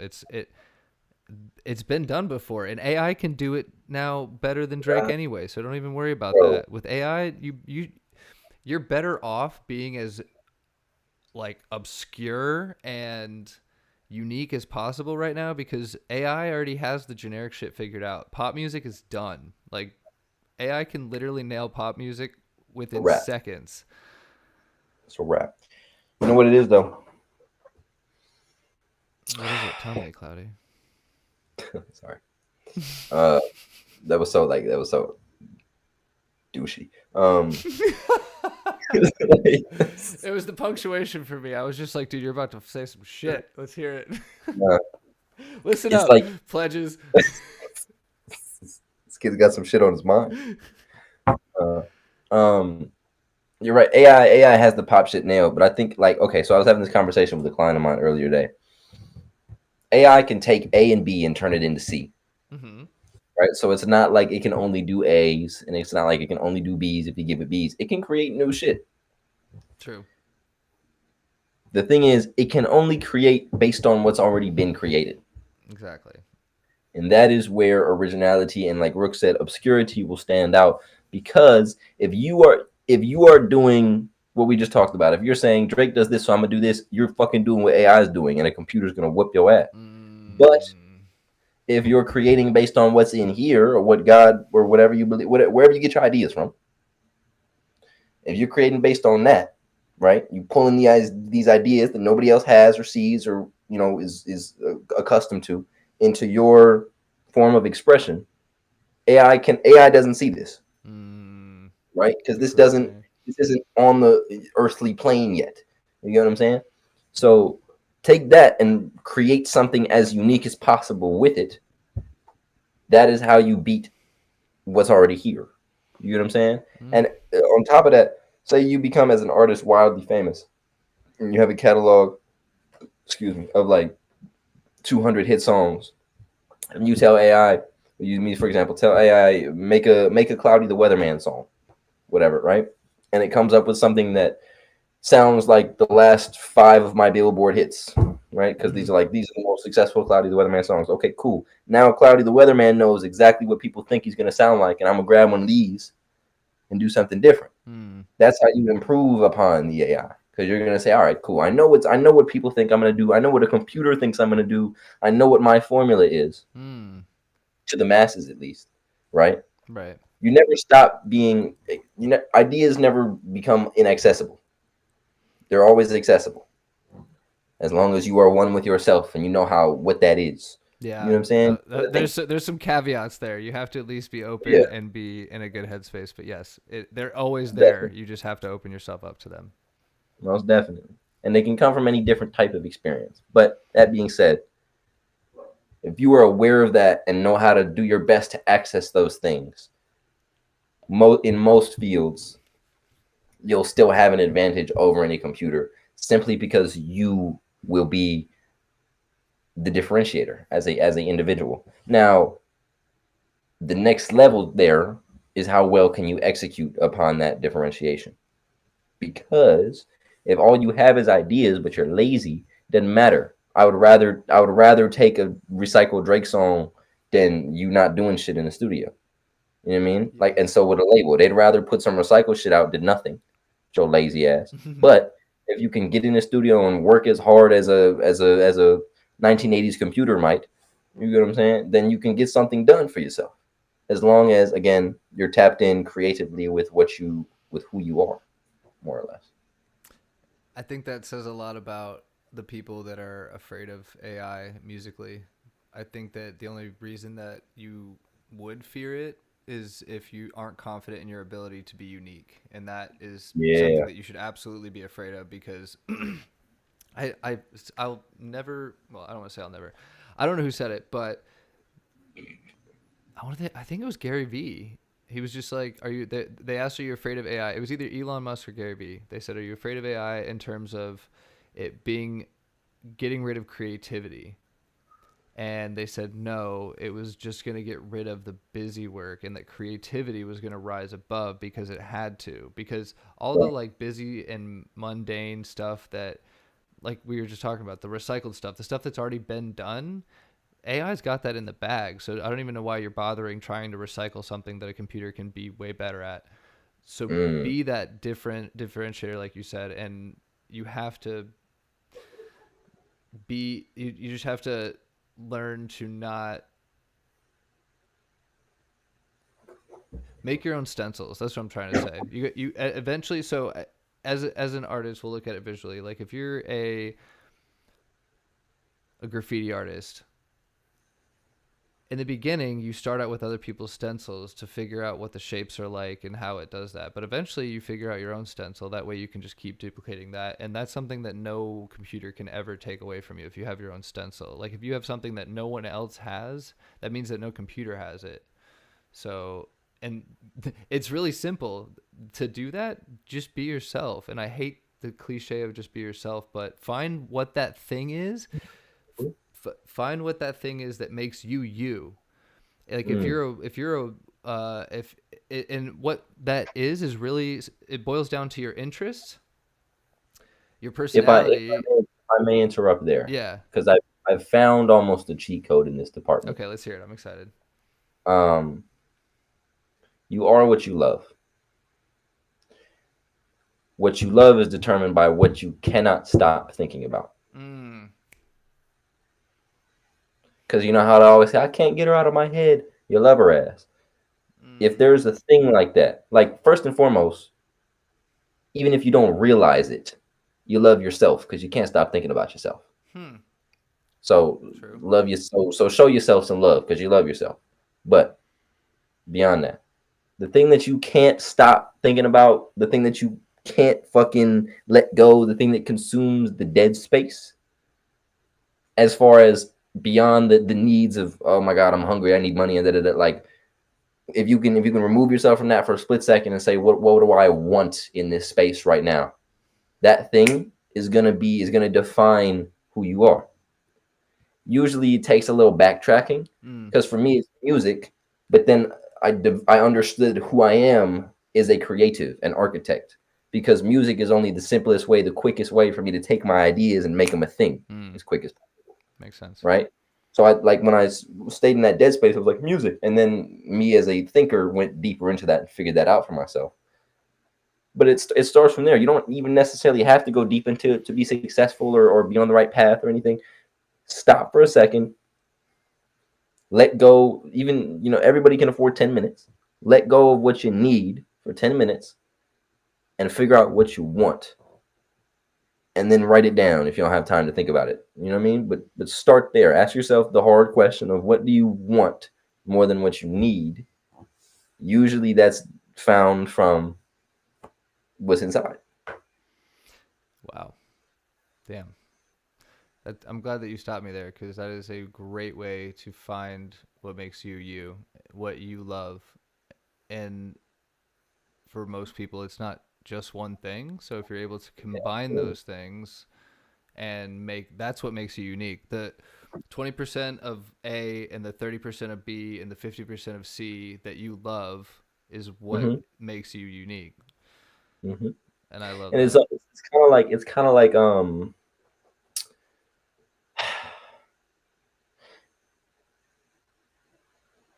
you have to be able to show love. This is like real prolific. I think about this a lot. But you have to be able to show a little love to yourself before you know what you love. What do you mean? Because you have like it's kind of like the phrase you have to know yourself before you know anything else. Okay. Yep. Which is the same way as saying to know yourself, you got to know what you love. So you got to love yourself before you love anything else. Yes, okay, that makes sense. Because before I was able to love myself, I didn't really know what I wanted. I wanted what other people wanted. Right. And the reason you even have an inclination is because most of us, when we're very little kids, we're not concerned with the other people. So we kind of what I call it is like I think love is a mix of gratitude and appreciation being shown. Damn, And dude. Let's go. and as a kid, you don't necessarily know how to appreciate things because you don't know how to make things grow because you're growing. You know what I mean? Mm-hmm. But you know how to be grateful as in let who you are, let your soul be open. That's how you at your core show gratitude to your soul, is saying, all right, buddy, here's the world, here's stuff. What do you like? Mm. Right? And as a kid, that's just natural. You're gonna go to what you like and run from what you don't. Right? Usually that's why most people who are artists, even if you had to separate yourself, the most hood gangster dude made a song when he was 5 and then realized when he was 8 he had to make money to support his family. Then he was 25, he made enough and now he could go back to the studio. But he knew when he was 5 what he wanted to do. And he gonna tell you, bro, I made a song when I was 6 and I hated it. You know what I mean? Like shit like that. Like when you really look at it and you think, okay, wait a minute, what was this guy's first introduction into this thing? It's usually not late, like I don't want to say later in life, but it's usually not some forced thing. You know what I mean? Yeah, well, it's not something that you just pick up at like 30 and you're like, this is me now. Right. That's what I'm saying. So it comes from freedom. As a kid, you have the Oh utmost freedom. man, that's a good one. Yeah. As a kid, you have so much freedom that you can be open to anything. Hmm. You gravitate to a thing, and then as you get older and older and older, you don't get as much freedom, so you get less opportunity to be open to this stuff. And the whole idea of fucking being a human is getting that freedom back so you can love as much as possible and appreciate it. That means show gratitude and appreciate as much as possible. You know what I'm saying? Yeah, That's why man. I don't like when people say like, I used to think this way too, but I don't like when people say like, you could just love your career and love yourself and I'll never need a partner. Like that's not what you're Mm-mm. supposed to do. Like I get it. You have to do that first. But once you understand how to love and you've loved yourself to a point where you know what it means, you know what I'm saying? The point of you being here is spreading as much love as possible, Mm. giving as much appreciation and gratitude to places that deserve it as possible. You know what I'm saying? That's people, Yeah. that your craft, that's anything. Yeah. You can't do that without being like without loving yourself though and like knowing No, yourself. 100%. Like that's where Because the inward that's journey is. that's my homie's problem. I was here last night. Like we talk about it all the time. He has the problem with girls, with his uncles, with everything. Like he puts everybody else first, and it fucks him up in life. And he knows it. Like he knows it. He even makes me like he handed me the phone so I could block this girl that fucking destroys his heart for him. Ugh. You know what I mean? Like Yeah, I've shit been like there. that. Yeah, that's tough because But that's the sign of I a respect it. he's I open. respect it He's so open. much. I respect it so much, bro, because he almost like he's still a kid, even though he's older than me. Like he's still able to have that openness Yeah, he's that open. you have as a kid. You know what I mean? Yeah. And like just forgiveness and just love for people and things, you know. But it fucks you up when you don't have it for yourself, especially as an adult when you don't have it for yourself. Because when I say appreciation, think of like an asset. An asset appreciates. Yep. Exactly. Yeah.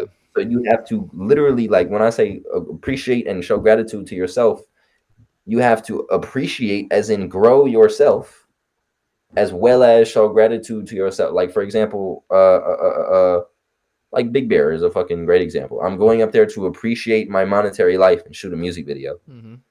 right? But I'm also showing gratitude to myself by giving myself a weekend vacation. You know what I mean? Yep. I'm also like those are on a human plane. You know what I'm saying? Mm-hmm. When I make music, I'm also appreciating my craft, which is appreciating my It's your creativity gift. as a Yeah. person. Right, appreciating my gift. When I listen to my music, I'm showing gratitude for my gift. You know what I'm saying? I'm vibing out. So there's a balance with a whole bunch of stuff you'll continue to work out through the rest of your life. But I think as much as you can afford to love a thing, you know, and as good as an adult to get your to like have a threshold. Like I told another friend of mine who, lack of better expression, is going through his whole phase, and I'm loving it for him. You know what I mean? Like I'm there for it. having Yeah. a good time. You know what I mean? Yeah. But he's like because I'm a little past that. I'm people who don't know me would consider me cold hearted because I tend to move on quickly. But it's just because I've been through enough shit where I'm like You I know understand. this. Yeah. You know what I you don't need. need You like know what you time to want. process this. Yeah. No. You know what I'm saying? You know what's But going on. yeah. So that being said, what I told him is essentially have a threshold or have an amount of love that doesn't hurt you that you can give to everybody. Mm. See who responds the best to it. That's who you go for. Damn, dude, that's really good advice. Like that's super solid. I wish someone gave me that advice when I was like 18. That's really good advice. Yeah, man. Thank you. But I've found that is what works. I don't go out and talk to all the girls. I don't even talk to the guy. I don't do that because of that. It's like I have my poker chip. I give everybody one. You know what I'm saying? Who's going to double down? Mm. Wow, All right. I love that. I'm definitely gonna start using that. Yeah. That's a great mentality to have because I am that person. I'm an extremist, so I'll love super hard and then I'll get burned and Yeah, then I'm like, fuck yeah, man. everybody. It's like putting all your chips down. Yeah, literally. It's I have a problem with giving people just one chip and waiting for them to play their hand. I Right. give here's a handful of chips and it's like, bro, I don't even like poker. Get these out of my hand. Yeah, bro. That's crazy. So I think that's it's with everything, but with the craft, like the you're showing your soul gratitude by having a chip. And as far as I don't think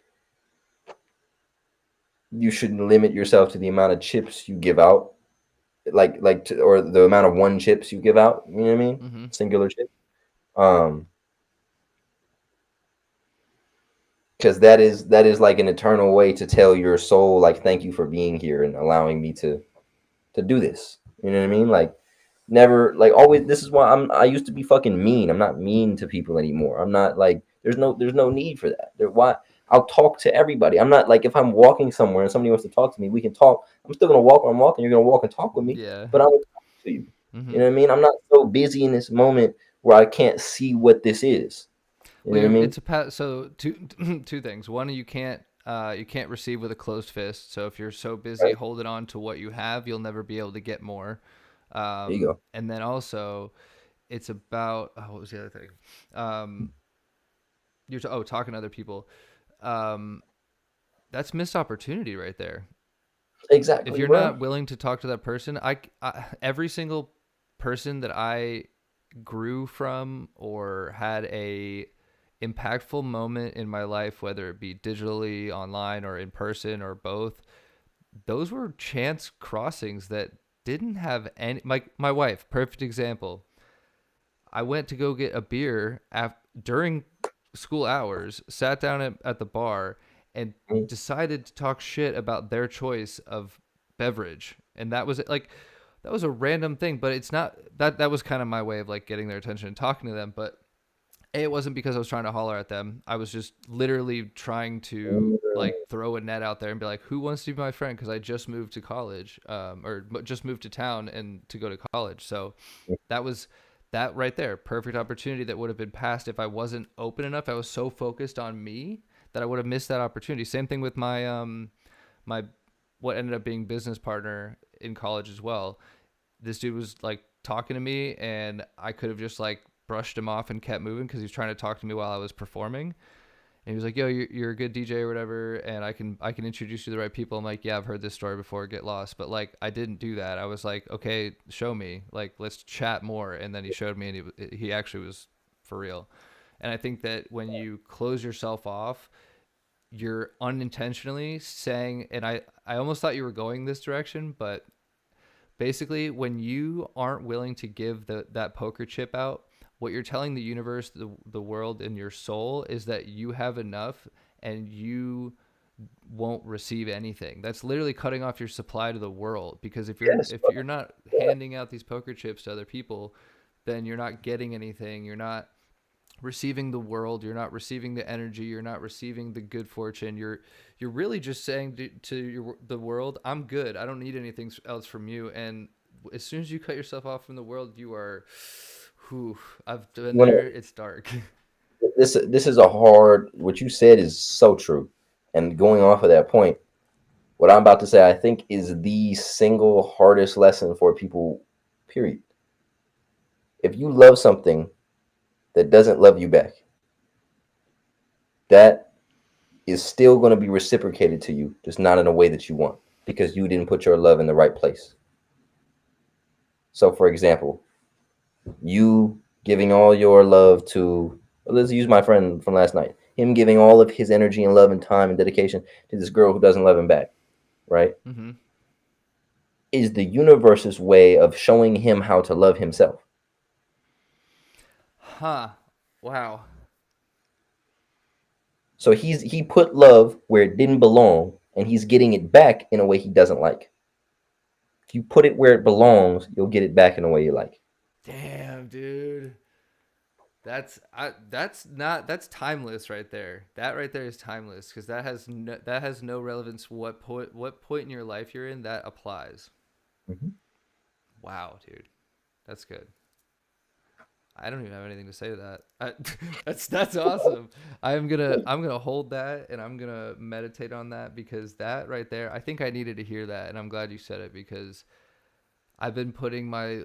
That's kind of where the season that I was talking about at the beginning of Yeah, this same, started with because same. I was putting all my love into areas where I thought I was gonna get a reciprocation, and I got something I didn't like, and now I'm Hmm. upset. But it's because I'm.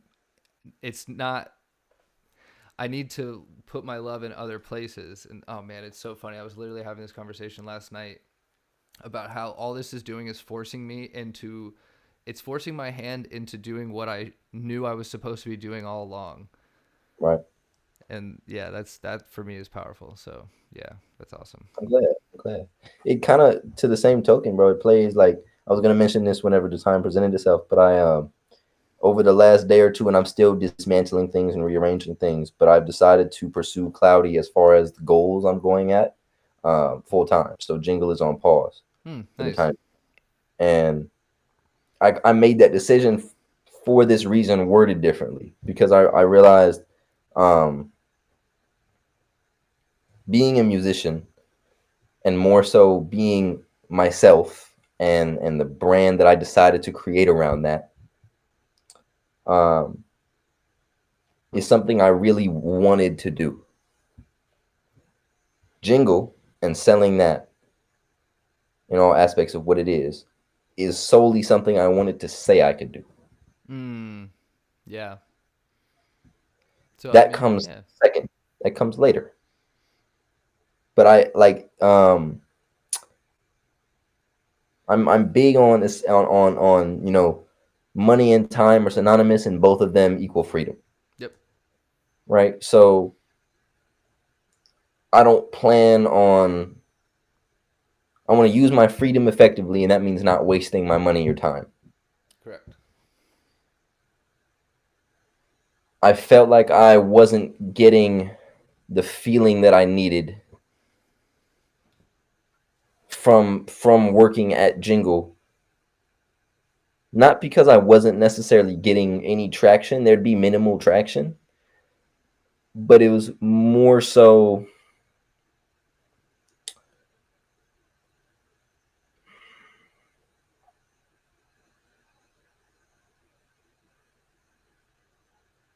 it felt like I was forcing it. Yep. It's kind of what I mean is like I would go and do a task for Jingle and be confident in my ability to do that task, even if I didn't actually know how to do it. Confident in my ability to learn how to do it, Mm-hmm. but not always necessarily confident in the product that was created. If that makes sense. Like I knew I did the steps right, but I wasn't sure if the product was worthwhile. Because it wasn't Whenever it, yours, right? It's not. It's someone else's product technically, but it's made by you, but it's someone else's idea. what Jingle? No, not Jingle. I'm saying, you're talking about when you're working on projects with Jingle, or are you talking about Jingle as like in total? No, like as a business, like growing the Oh, business gotcha, itself. gotcha. Okay. Like the reason Cloudy feels the way it does to me versus Jingle is because it's more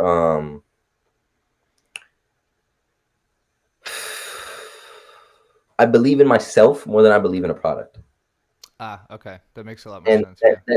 that took a while because realistically, like the last year or two of my life has been a journey in figuring out all the stuff I'm talking about now. So seemingly knowing, I just learned this shit, Got it guys. all together. I just learned this shit, y'all. I'm still learning.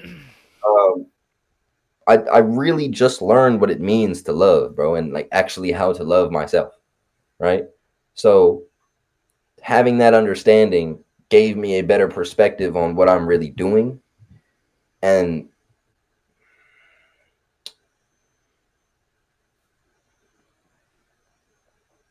Jingle felt like something I'd be doing once I can open up again to to letting other things fill in that gap almost, if that makes sense. Totally.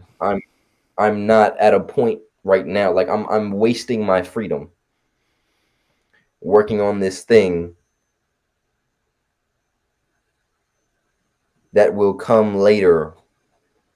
Like it's still hard for me to put into words, as you can tell. Yeah, no, I mean, But it's just not the time. It's not the right time. I mean, it served its purpose. You did it to prove that you could do it to yourself, but it's not giving you the fulfillment that here we go. Here we Cloudy go. is Thank you. providing. Yeah. I didn't know how to love myself, so I put my love into a product. That Hmm. product showed me how to love myself, and other things in my life showed me how to love myself. So I got to a point where now I fully understand that, and the thing that loving myself translates itself into is pursuing this career in music and the brand around me as a musician, as opposed to this product that stemmed from that but wasn't really that in its purest form.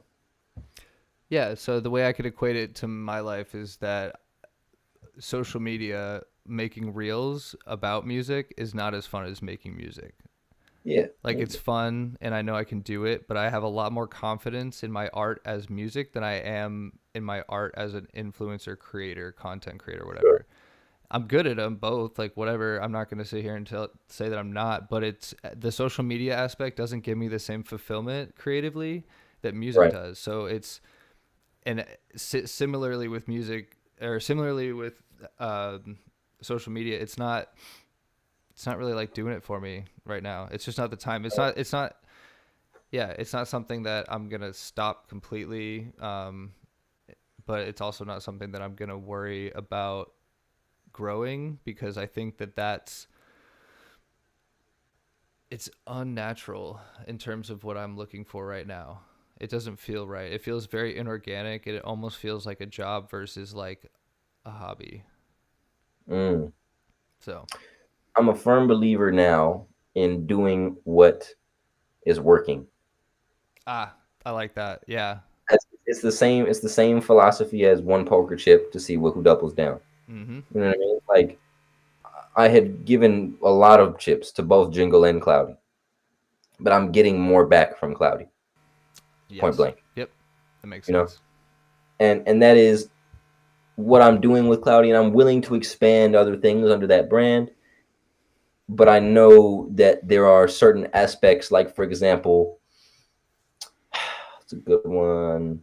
I want to sell merch, and I don't want to have it be regular merch. I want to have a clothing line Yep. that's not even really associated with Cloudy, but that people buy because Cloudy's name is endorsing it. Yep. That only becomes possible once Cloudy's image has grown.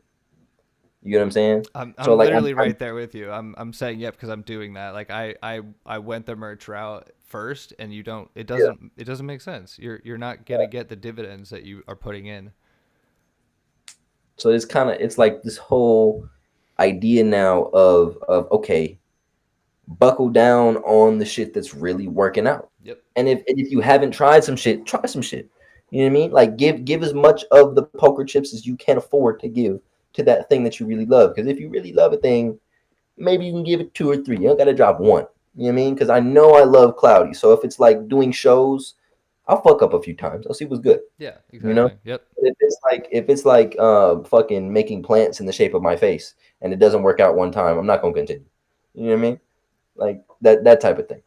So Yeah. I'm literally right there with you, and I think that that's the lifestyle of an artist, that you have to find a way to find that balance and do it in a way that makes sense for you in the moment, because you change. There may come a time where Cloudy and Jingle don't make sense, or there may come a time where both make sense at the same time, like they just were. So it's all about being receptive and aware, not receptive, perceptive to your, again, your ups and downs, your life, where you're at and what you're trying to accomplish, and how that fits into the bigger picture, whether it be, well, not whether it be, sorry, because you have to focus your resources, and there finite resources. Time is a finite resource. Money, not so much, because you can just print it and make it. It's make believe. It's just numbers on a screen. But I think that if you understand that your time, especially your energy, is very finite, that when you double down on the things that are working in that time,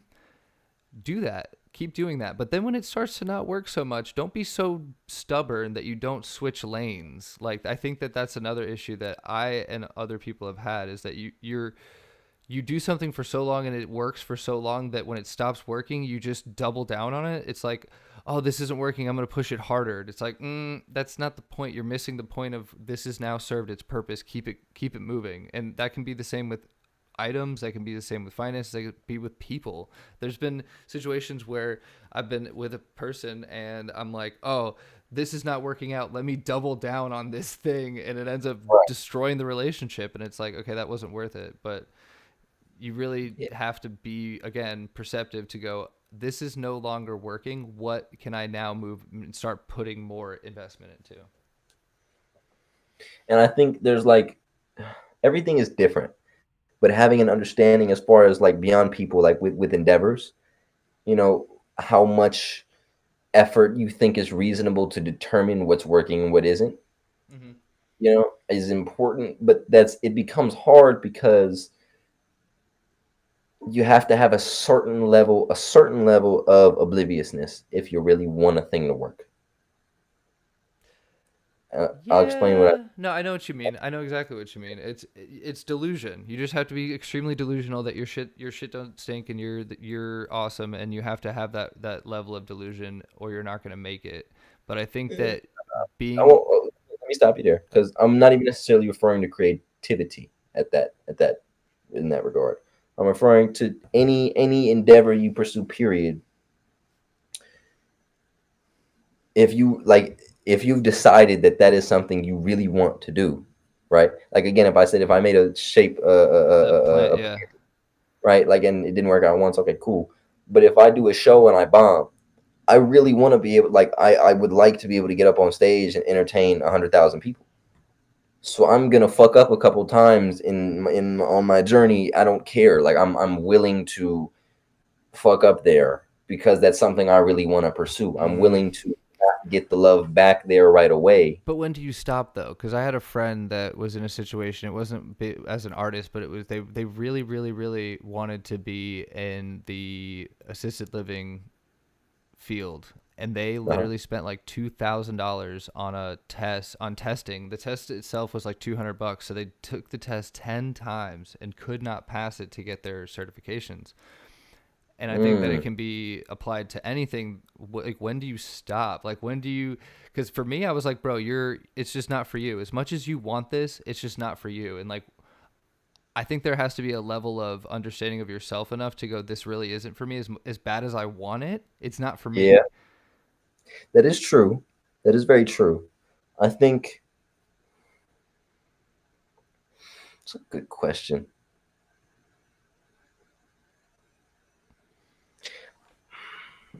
In that case, it's hard. Like, I feel like there's usually an energy threshold where you can tell, at least for me, I can tell if I'm doing something that I should be doing or if I'm being greedy.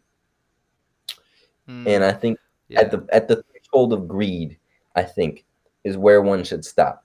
So if you feel like you haven't put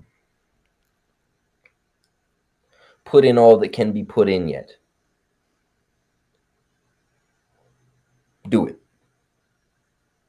But if you're at a point where you're now taking to make a thing try and work, there it is, right there. Okay. Then I don't think it's where it should be. And it's a hard threshold because you almost have to do everything in your capability. Like, be honest with yourself and do everything in your power to make a thing work for you if you really want it to work. And once you've done everything in your power, the rest is up to the universe. Is this thing going to get back to you or not? But it's like you said, when what this task is or whatever it is that you're going for, it starts to take away from your other things. Like, it starts to dig into like your finances or your other time, or it's beating you down physically. You've got to pick a point to stop and tell yourself, okay, if I don't make it by this date, or if I run out of this much money, or whatever that metric is, like, I think that you have to be aware enough to go, it's now causing me to have diminished returns. not just I'm not getting zero. It's costing me money. It's a tax every time I make an attempt to do this. So like, for example, if you're really trying to be like a big time artist and you go out and you bomb and you bomb and you bomb and you bomb, and then now you have no money to go Right. out and bomb anymore, well, now you have a choice to make. Mm. And Mm. that doesn't mean that it's not time for you, or that doesn't mean that you're not going to be an artist. It just means that maybe now's not the time, and that you have to find a new thing to do until that time But comes. I think if you continue to bomb, for example, in this specific example, Yeah. I think there's a couple reasons why. One would be you're not preparing for whatever the case. Maybe like you don't know your music, you don't know how to perform, like you're not putting in the right amount of work. To the same degree, you could be getting in front of the wrong audiences, I was which say, you what could if you're also in the go. wrong scene? Like for me, like I can tell you right now, I've went to areas and played where people are like, dude, you're the best person I've ever seen perform. And then I go to other areas and people don't even pay any attention to me. And I'm like, what the Right. I mean,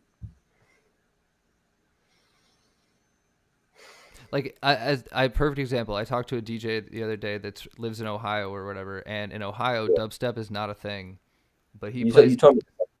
Remember? Yeah, so that is an example of like, when do you stop? Like, do you, for that person, I was like, what are you gonna do? And I was like, you should stream, and they said actually that's a really good idea. Like, you can only keep fighting your like area or your that spot. Like maybe it's just not the right spot, or maybe it's the wrong crowd. To your point, like if you Okay. keep bombing in Chicago, stop going to Chicago. Right. This is what I was gonna say. Be willing to pivot within the same endeavor. I think Okay, is the trick, because if you really want to be a fucking musician, be a you musician. can do that. You might not be a performer. You might be a studio musician. You might not be a studio guy. You might be the producer behind the scenes who never goes but sends beats all the time. You might be an engineer. I mean, that might be your calling. Or you might be a road manager. Like, who fucking knows? Do everything. Like, go in with what you want, right? And put your chips down. And the shit that gives back, if Chicago's giving back to you, perform every fucking show in Chicago, get everybody's number in those places in Chicago, go to every club in Chicago. If Chicago's your shit, then do that. You know what I'm saying? But if you're not popping in Ohio with dubstep, like you said, stream. Spend your weekend out the state. Yeah, he said he would You know? fly to Dallas. He was like, dude, tell me to come to Dallas. I'll come to Dallas. I'm like, that's a good idea too. Just leave. Like it could be like, bro, rent a car like for a weekend. It can be $60, $30 a day on Turo. You know what I'm saying? Like sick. get out of the fucking state and see what else you're missing. But again, that comes with understanding, like trying the thing first, right? So with me, like,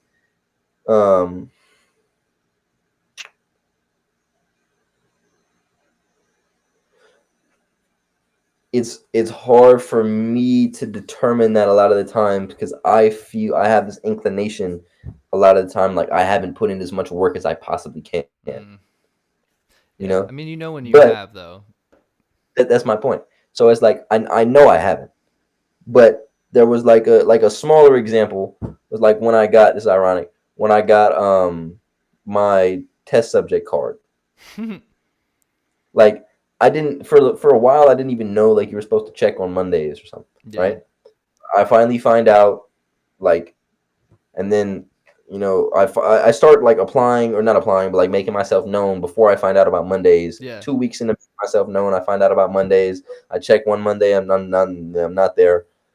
I check the next Monday, I'm not there, and then the third Monday, I remember, like, I finally got in, like, to as a speaker in one of the spaces, and like I spoke to Lossie, and he liked me, and like I made people laugh, and there was a whole bunch of shit, and like he basically told me like I fuck with you, da da da da, and I was like, all right, you know what I'm saying, all right.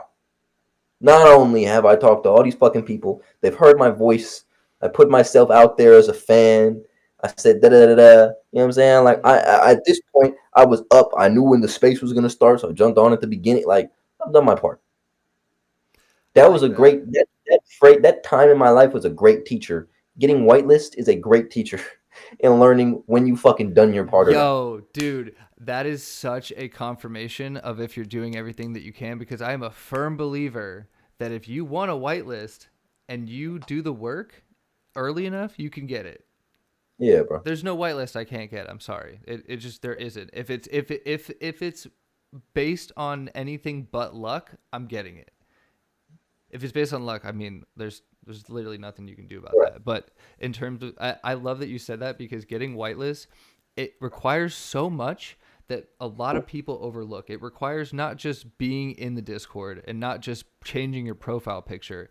It requires you to be an impactful person to find out who you need to talk to in order to get ahead. And that is life to a T. Like, if you want to get ahead in the music industry, you have to go talk to the people that run the music industry, and then you got to find out who you got to rub shoulders with, and you got to find out who you got to, like, not like suck up to, but the person that you need to appeal to, because that's the music industry is all about who you know and who you can get to let you, because it doesn't matter if you're the best DJ in the world or the best producer, the best artist in the world. If you don't know the promoter, too bad. Like, if they don't know you, they don't fuck with you, you're done. Like, it's not happening. As far as that goes, like, yes. But sorry, I'll wrap this up and then I'll be done. So to the point you were making, where there's a will, there's a way.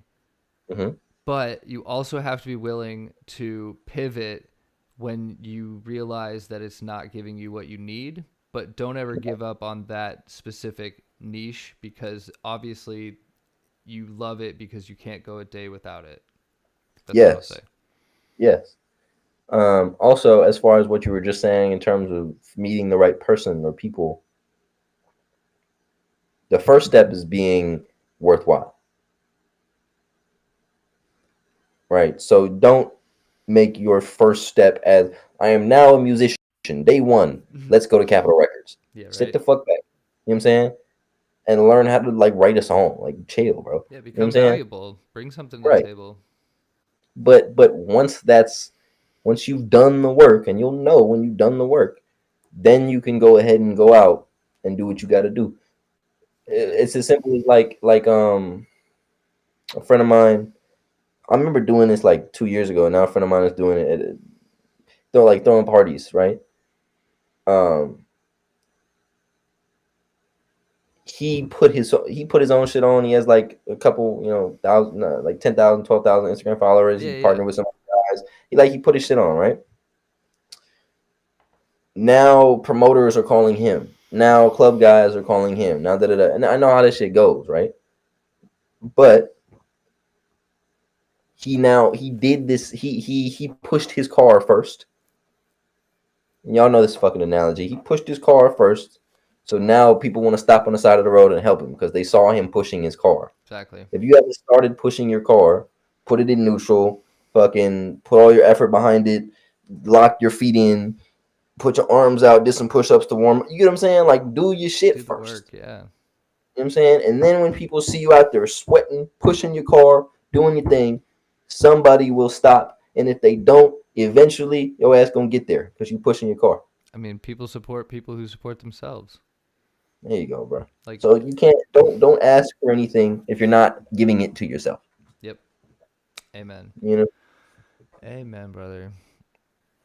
We just passed the 2-hour mark, so we're crushing it. But yeah, I'm gonna call it so I can get ready for bed because I'm an old man that sleeps early. Nah, but yeah, I really liked our conversation today. I'm really stoked that we got 3 entries. That was so fire. They were all really good. So bravo to y'all. Thank you again for submitting and showing up because that's awesome. That's why we do it. Thank you, fellas. Let me hold on. We got Gelly. The last one, don't tell me. Rolantino. There you go. And we got Animal. Thank y'all, gentlemen. For real. I really appreciate y'all, for real. And I'm excited to hear more from all of you. So, but yeah, next stream is going to be on Monday, on Memorial Day, same time. Memorial Day, 6 p.m. 6 p.m. Pacific, 9. So yeah, we'll see you then. Take it easy, y'all. Deuces.